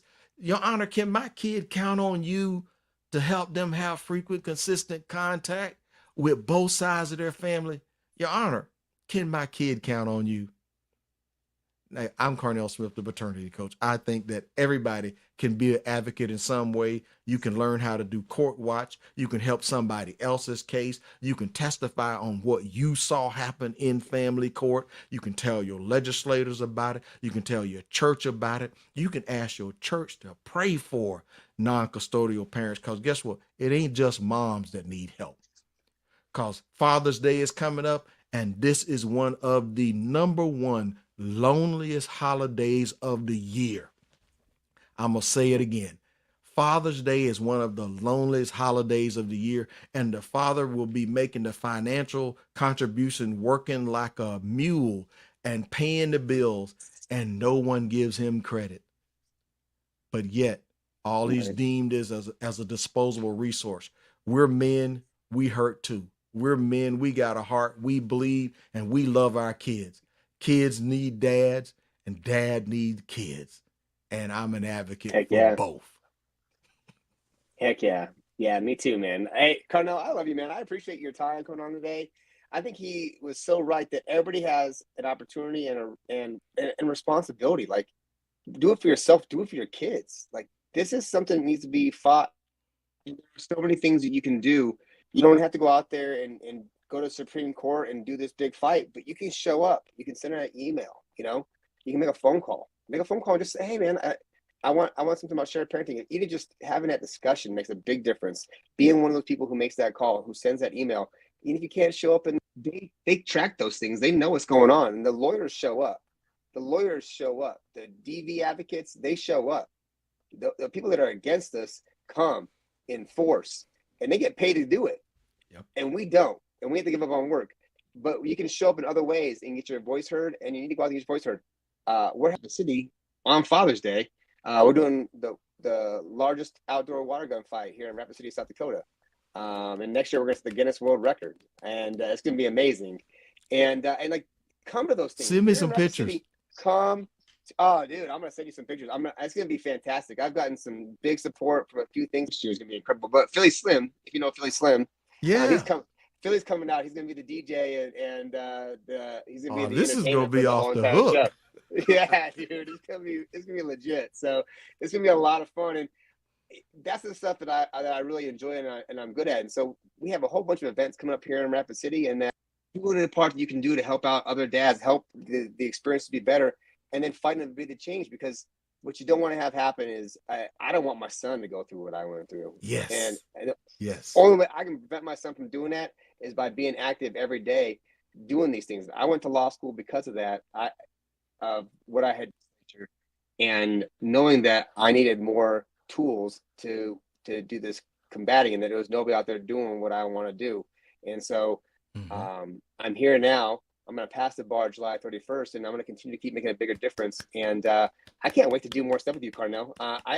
You are continue to keep giving and giving, and you never gave up on yourself. You know, like, you didn't just roll over and take it, even though you're told no and told no and told no, and put down and belittle for the choice that you made or didn't make in a situation. And you never give up on yourself. You always believe the huge thing that so many dads can take inspiration from is that you're worthy and deserving of that respect and care, and that there's nothing more important than what you do to take care of yourself. Always put yourself first. And I applaud you. And I want to say something that is right on point with what you just did. Guess who inspired me to be tenacious? Who? My dad. Yeah. And my dad, that one bit. And my dad got the chance to see me win my case in court, and he got a chance to see me publish my book. And he says, you should have written this book years ago. But I wanted him to be proud of me because I have helped non-custodial dads. I've helped custodial dads because I didn't want my son to have to deal with this same miserable mess like I did. Hey, yeah. One second before we hang up, what was his question? Nicholas, I don't know, Nicholas. I missed your question, and I apologize. Oh, is it the question about, have you guys ever touched base on the prevalence of married women cheating now? Okay. Nicholas, I apologize for not taking that. I think that's the question he's asking. I went back and found twice. So yes, he said yes. Okay, there we go. Thank you. Yes. You can read it on there right now, Carnell. So we touched on the prevalence of women cheating now.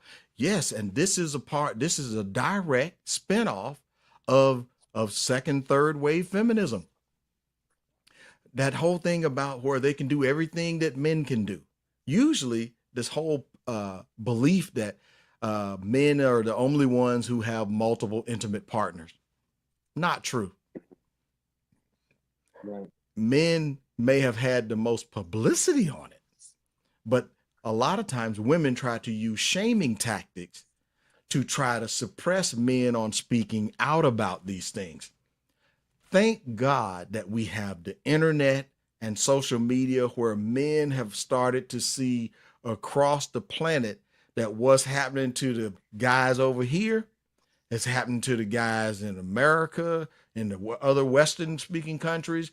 What they're seeing that in all these countries where feminism has had a touch, the social mores, if you will, and the I'm going to say the morality thermometer has plummeted. Now, I don't begrudge them for wanting to be able to do and live a highly immoral life. That's their choice, but they can't try to use their gender to get special privilege. What I mean by that, they say they want equality, but then they want to skip over and negate equal accountability and equal responsibility. I draw the line right there. If you're a woman enough to be out there running the streets with multiple men, you do not get to pick who is your baby's daddy based on the guy who has the highest net worth, or the guy who you think who is the tallest, or the guy who looks the best, or the guy who has the Corvette, or the guy who has the Cadillac, or the Benz, or the BMW.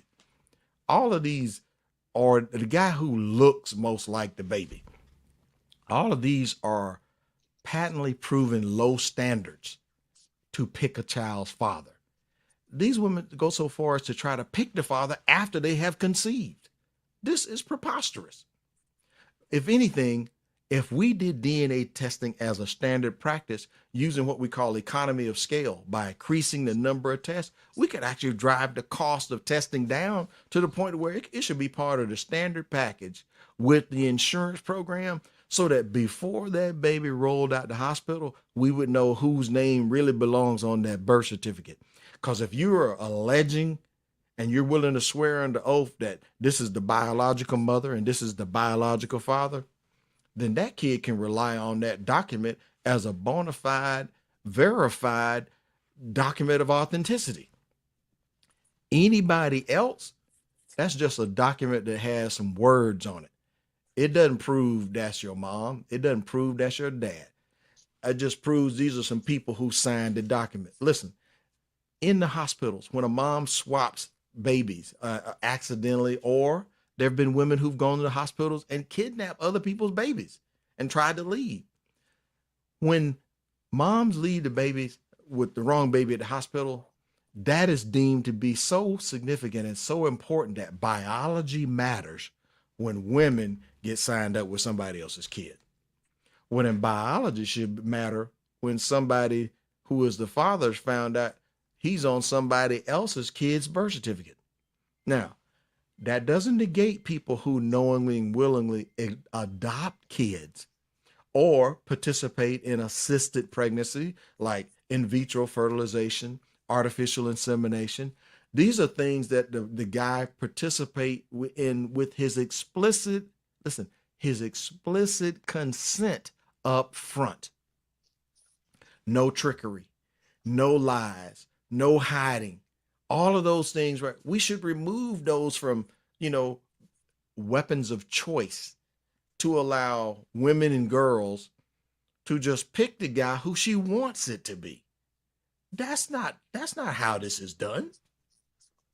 And I'm going to dare say, why should he face going to jail and prison based on her inability to correctly identify who her child's father is? Because sometimes the woman is dating multiple people, what we call parallel dating. Like that detective agency that followed this married woman who went to 4 different men after she left her husband sleep at home in the bed. And they followed her with a camera crew. They documented it. He had all that he needed for a divorce, my good man. But he was severely crushed when he found out none of the kids were his. Those 5 pastors that I've met, they were all horribly hurt to find out the kids from their marriages were not theirs, and that they had actually married Jezebel in reincarnate. Yeah. Right. How do you blame the pastor? Now, in my mind, truth should matter in every court, and it should be relevant. Hey, Chuck. Hey, y'all. Hey, I actually have some value added. no. I actually have just one thing to say that Carnell, Zach, Alicia, you guys are bringing real sauce. Always, as always. I have one thing I want to say. Carnell, can I say one thing to you, sir? Sure. We go back to 1969. The Mm-hmm. only way you could get out of a marriage Mm-hmm. was adultery Mm-hmm. or abandonment. Mm-hmm. And we talk about the games and the gamesmanship, but we don't talk about Ronald Reagan and Donald Trump are the only two presidents in the history of this country that have gotten a divorce.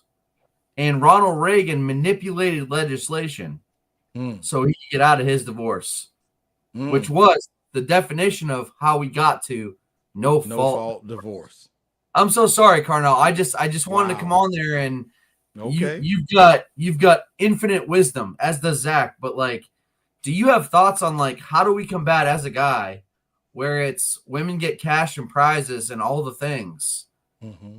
but if the man is loyal and doesn't abandon you or doesn't commit adultery, they were fine going back to the 1970s before. Mm-hmm. Mm-hmm. But if we do that now, we get cash and prizes. Mm-hmm. Sorry, I'll be quiet. Okay. Okay. I'll be quiet. I was like, Oh no, I get it. I get it. He can't be quiet, Carnell. I had to mute him because Chuck won't shut up. I know what's going on here. Well, I'll say this. I'm going to say a majority of the states now have passed no fault divorce. And I think there's less than 12 states that allow for an at fault divorce, even with provable grounds of adultery. Those no fault states, you know what they've decided? That a huge lobbying arm for a family court is the family law section of the bar. Know who has opposed me vehemently on legislative reform? The family law section of State Bar Association. Yeah. The American Bar Association. And they're approaching this from the point of view of you do something that will reduce litigation and reduce the number of divorces, it will reduce the amount of revenue available from the $60+ billion divorce industry. So it becomes self-serving, in my humble opinion. Yeah. They have the right to advocate for their industry. What doesn't happen, Chuck, on our side, we don't have enough guys who are willing to take off a day of work to go offer testimony before their state legislature of what happened to them. So true. You want to know how I got legislation changed by lobbying? I spent my entire vacation during the legislative session, and I was at every committee meeting, every subcommittee meeting, every offline. I took senators out to lunch. I would meet with the committee chair. But here's the thing, though, Chuck. I understood that it was bigger than just me. Oh, yeah. I also understood that everybody couldn't come. Some people physically can't do it. Some people don't have jobs where they get paid time off. But for those that are able to, we don't get the numbers, Chuck, like if the National Organization of Women, call for a bunch of moms to show up with school buses to protest paternity fraud legislation, guess what? They showed up. They showed up with women and kids on school buses to protest paternity fraud legislation. Yep. What they didn't count on is I showed up with more women than they did. Wow. Right. We have a lot more women on our side, and I'm going to say this, among the advocacy groups I've seen for years, we are not always as an inviting, Chuck, to include if there's women affected by the very same thing that we're affected by. We don't welcome them in and try to use them to help us broaden our messaging so that we can get the message heard. There's time, Chuck, that I've prepared a woman to literally go have her present the speech that I was going to use. I prepped her to go first because I knew I was in a hostile audience to men. I must say that again. I read the room and I understood I was in an area that was hostile to men. But once I put her up first, they were willing to hear the victim impact statements from all of the guys and their wives and how it was affecting their families and how it was affecting their quality of life. And that truck driver you heard me mention, when they took the child support from him for kids that weren't his, he was left with $200 between paychecks. I invited that guy to come tell his story before the state legislature after he was already out of the child support system. And because I asked him to, he came. And he had an impact. Did you hear that? Are you familiar with Bayard Rustin, Martin Luther King's right hand guy? Bayard Rustin, he's just an unbelievable advocate for civil rights. Mm-hmm. And if I can share that with the audience, on Netflix, there's a Rustin, and the guy was just brilliant. He was an innovator. He was Martin Luther King's and NAACP. Like, he knew how to get the attention, school buses, how to bring people together as one. And Carnell, I'm so sorry to go there. I'm just like, literally, it's what it's going to take. Like, us coming together as one. Yes. We need school buses. We need Washington, D.C. We need to be on the front doorsteps of Congress to say, and you talk about women. Women are going to be our champion. That's the only way we're going to solve this. Like, we got to be mindful of the fact that they have been better social networkers than us guys for decades. Yeah, because But look, it's been second nature for them. Yep. We had to learn it. Because a lot of times I would literally see a guy who would be suffering and the guy who could help him was right next to him. But the guy who was suffering never spoke up. Yeah. He thought he was told to suffer in silence. Yeah. And what that'll do, Chuck, that'll kill us. Yeah. Like, I'll say this, like, you talk about like just different people that you have avenues to, like Mark Ludwig, or these people have like super funds that, like, outside of us in our movement, these lobbyists and these family law reforms, they have millions of dollars, and we're not saying anything to diminish our role. We're just saying we're not being heard, and we need to come together. Kids Deserve Dads, Pissed Off Parent, American for Equal Shared Parenting. We need to rally together, and I'm so sorry to like kind of throw this in there out of the blue, but I'm going to be a 501c3. I don't know what I'm going to be. I'm raising a farm. Like, I'm feeding my whole community. I'm not looking for attention or credit. Literally, Carnell, since you and I talked, I'm not trying to cry. I have 3 acres. I give out 317 boxes this year, and I don't want credit. What I'm saying is I've rallied around my community to make where I live a better place, and it's going to take us dads and Zach with Kids Deserve Dads and his water gun fight coming up, which is awesome, which is all Carnell. All your work you're doing with all the parenting stuff about paternity fraud. You guys have got to go to Carnell, and I'm not playing games. I've met with Carnell. The dude is legit. Sorry, I'm not trying to shamefully post you. Like, bro, Carnell is on his stuff.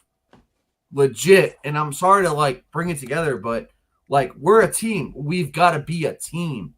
Like, this legislation that we have, dads stand no chance. And we've got to come together to have Zach jump in. I know Zach's ready to jump in. But it is encouraging. All right, no, I'm just being, we got to be a team. We got to be united. And why I brought up Bayard Rustin, it was Martin Luther King's right hand. That dude was a legend. He thought outside the box, Chuck. That's the thing. Am I missing that? Am I out of line for saying that? No, or you're not. No. I said, but he thought outside of the box. Outside the box. Yes. And I'm going to say this. There are advocates in our midst. It's 2024. There are advocates who are thinking outside of the box. I am not making no stake to try to claim I got all the answers. I'm saying I support a lot of groups and a lot of organizations who are doing things because the overall mission is, if we help kids have more frequent, consistent, and quality time with both sides of their family, we can keep them out of the juvenile system. And if we can keep them out of the juvenile system, we can keep them out of the school to prison pipeline, and we can help them become productive, healthy, happy citizens who don't have to go through that other alternative path. This miserable system that says it's a winner and a loser, and kids are going to get 95% of their time over here. And if it's interfered with, they're going to get 100% of their time over here, because we base our model on, we send the money to whoever gets the most time. So as a default, there's going to be a solid loser, even though they're not proven to be unfit. They're not proven to be a danger or a threat to their kid. And in fact, the kid wants to live with them. And the only reason the kid wasn't allowed to live with them, they wasn't old enough to exercise that choice in that particular state. This right here, it can happen, but you got to have a group, a part of the group doing public relations. There has to be a mission minded toward public relations. This event that Zachary is doing coming up, this is a phenomenal public relations opportunity. And he's going to get to build relations with those dads and with those kids. And guess what?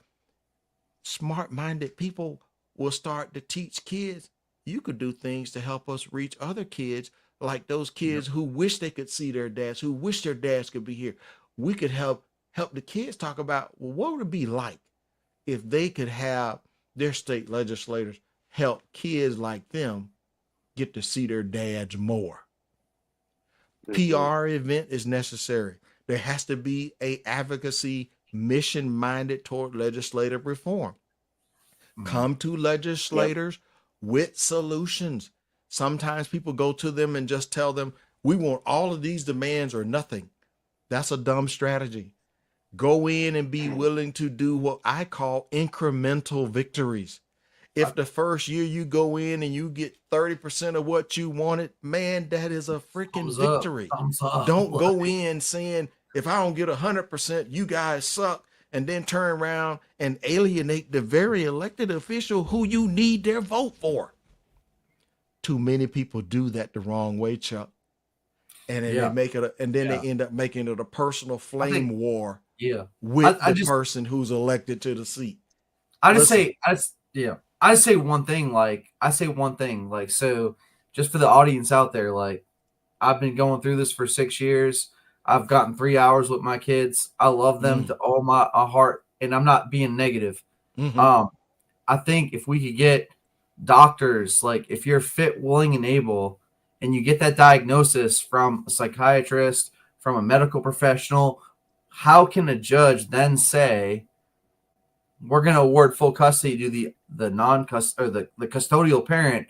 But if you're fit, willing, and able, but how is a judge in that seat able to sit there with his immunity, with his immunity, like, they're gonna delete a parent? But if a psychiatrist is the person that's in the profession to say you're fit, willing, and able, I mean, they're gonna delete you a dime a dozen. And if you come in there with that paperwork, like, it's almost like we have to educate these fathers to come up with a new game plan. Like, get out in front of your attorney. Here's my psychiatrist. Here's my mental health professional.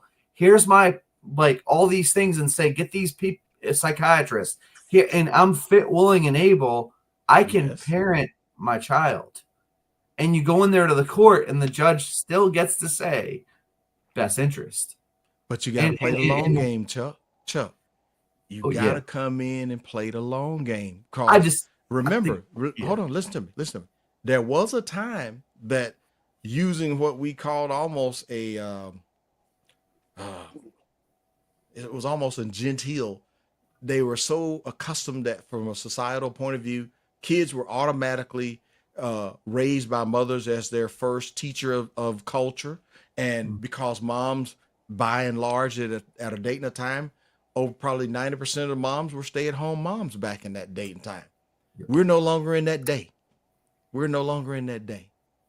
But I'll say this much, thinking out the box like you are right now, I would dare say if guys, when their initial consultation with their family law attorneys, were to start asking, what all can I do to help my case, to help my kid be able to see me more?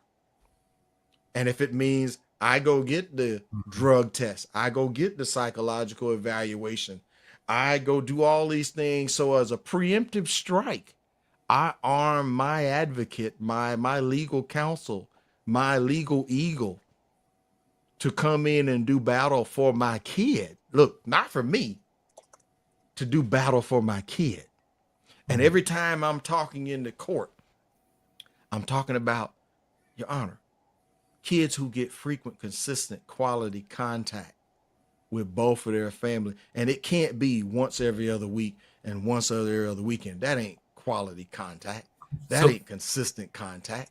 That's not enough to yield any measurable influence in the kid's life as an active, guiding, loving father.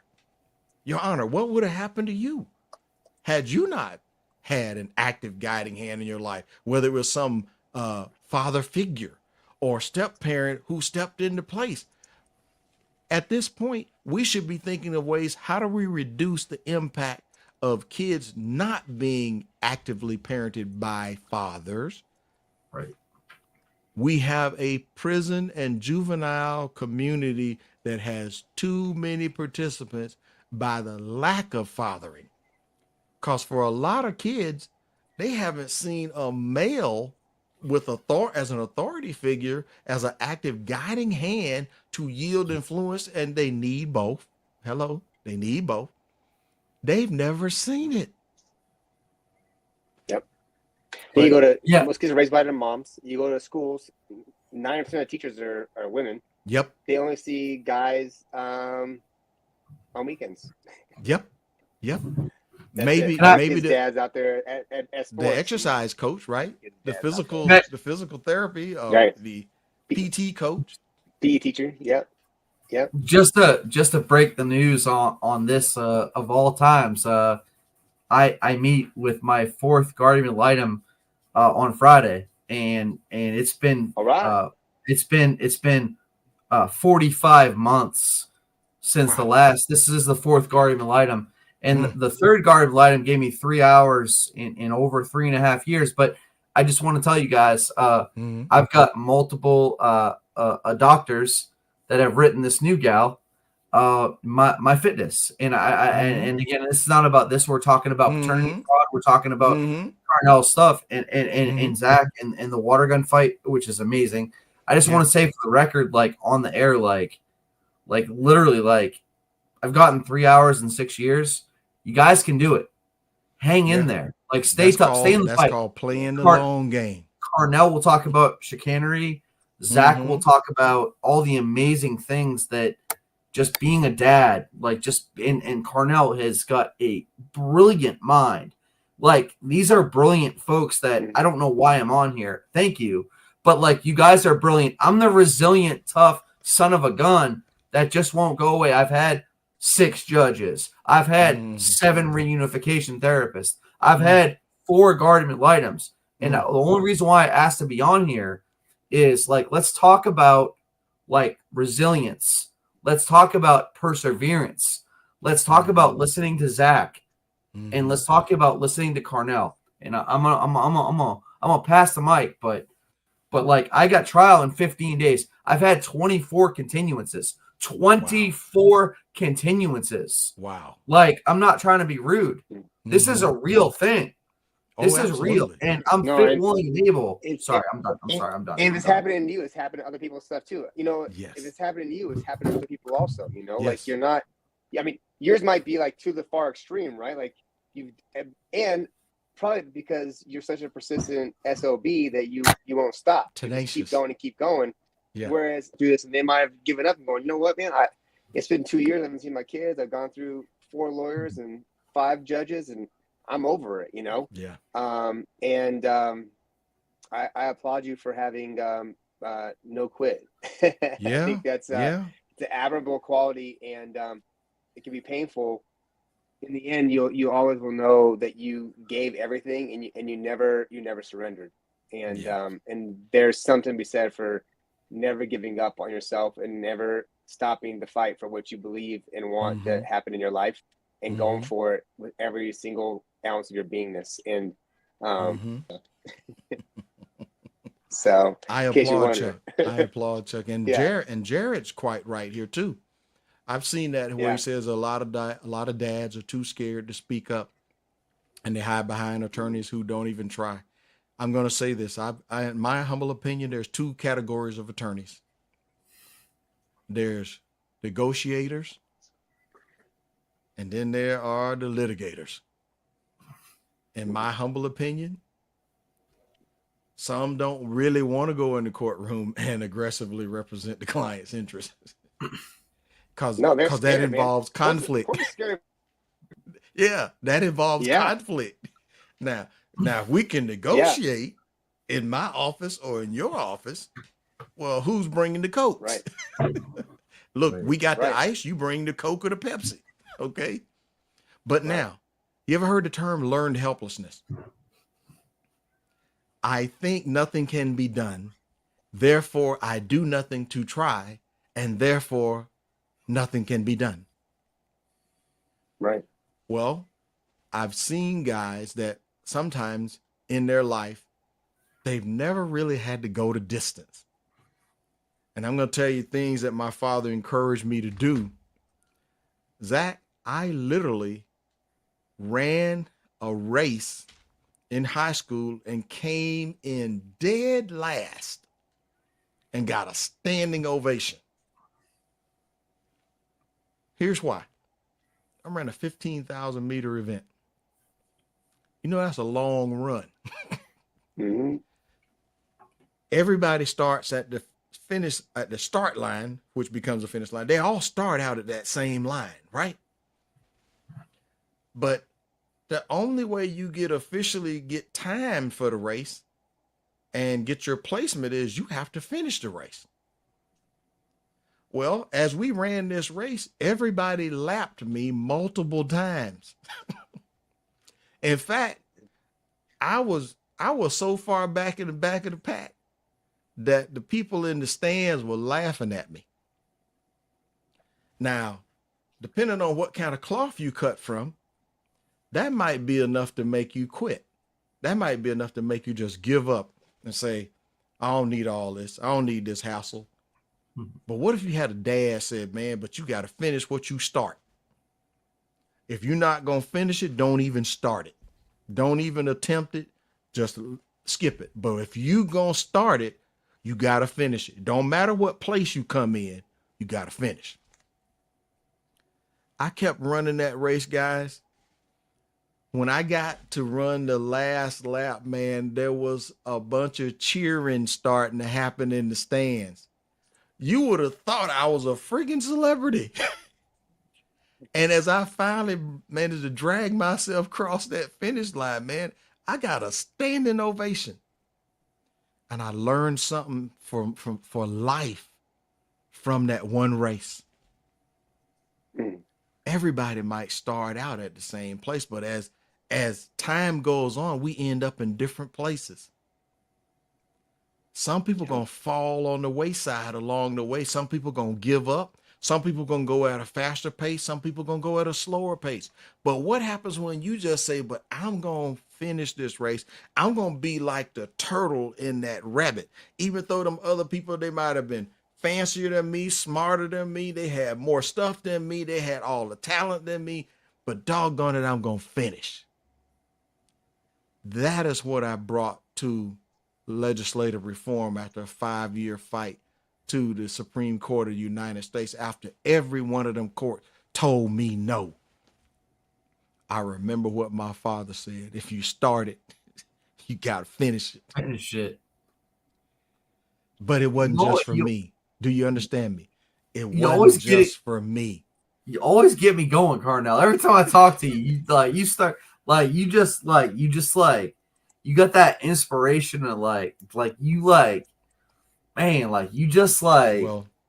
you inspire like the folks listening, listen to what Carnell is saying. Like, fight, like, just like do it the right way, because Carnell got thrown a bad deck, and he just. Well, Chuck, you got thrown a bad deck, and you're still living in it. Let's say this. Let's say this. Just for the audience, if I can relate to the audience, because that's kind of apparently that's my message. Like, I got thrown away. Like, I got taken out. Like, but I kept going. Yeah.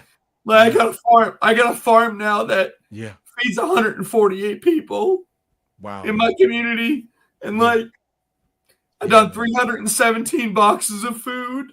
Yeah, man. And these people have names, and I will never share them because it's private. Yeah. The United States Department of Agricultural. The United States Department of Agriculture came out last week, and they built me a 3,000 square foot greenhouse. Wow. Man. Because they know, like they know, like, I'm feeding people. Yeah. And pissed off parent Dwayne says, turn your pain into purpose. Yeah, brother. And I just keep doing the right thing. And like, I'm sorry for the emotions, but like, no, man, no apology. Y'all don't quit on yourself, because I got 3 hours and 6 years.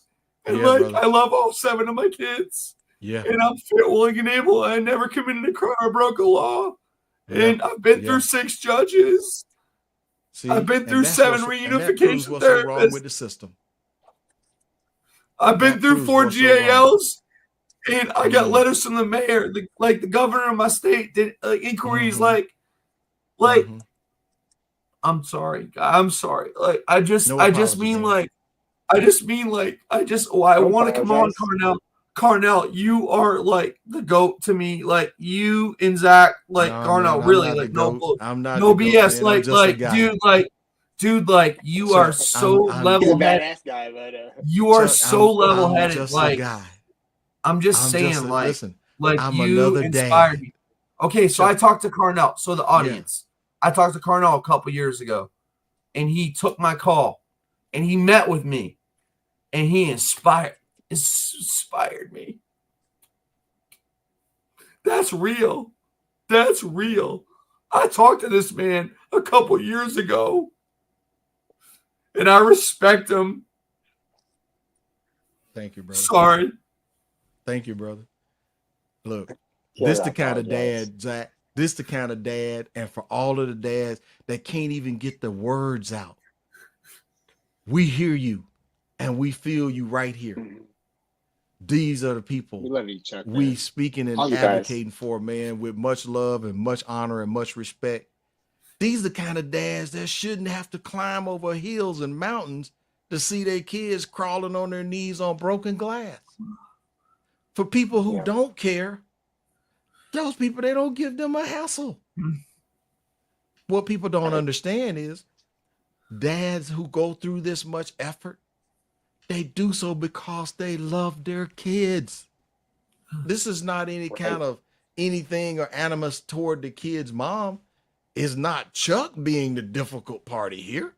And for those who are part of your audience, Zach, everybody who even what Jared was talking about, the dads who don't speak out, a lot of them, they don't speak out because when they tried to share stuff with the kid's mom, it got used against them. So when you turn around with the person who they were counting on to be in their corner, those are the people. So what do? They start to withdraw, and they start to keep it internalized in. And I'm saying this is where you got to get yourself a wolf pack of other guys. You need other guys and other dads. We found this out when we started helping the men get together and have men-only events at our church. And do you know, we start getting together. We started going to the gun range. We started going fishing. Listen to this. We started painting other people's houses together as a group activity. And I want you to know something. A bunch of bonding started happening with these men. Yeah. Look, we took a bunch of guys fishing. I gave one guy all of my fish. And my pastor looked at me and he says, now, Brother Smith, I know you like fish, man, but why you gave the man all of your fish? Listen to this, Zach. I said, Pastor, sometimes you fish for the fish, and other times you fishing for the man. I gave that guy all my fish, Zach, and that guy brought his whole family to church. He said, I ain't never met a bunch of guys like you guys, and I want to hang with you guys. You guys are all right. And we were all dads. Did you hear that? Mm-hmm. And he was an Army vet, and he was struggling and he was suffering, and he just needed a brotherhood to connect with of like-minded guys who wanted to do things. They were above board. They weren't doing stuff to get in trouble. They weren't trying to go to jail or nothing like that. They wanted to have some people who could identify with their struggle. Mm-hmm. Martin Luther King said, demonstrate the suffering.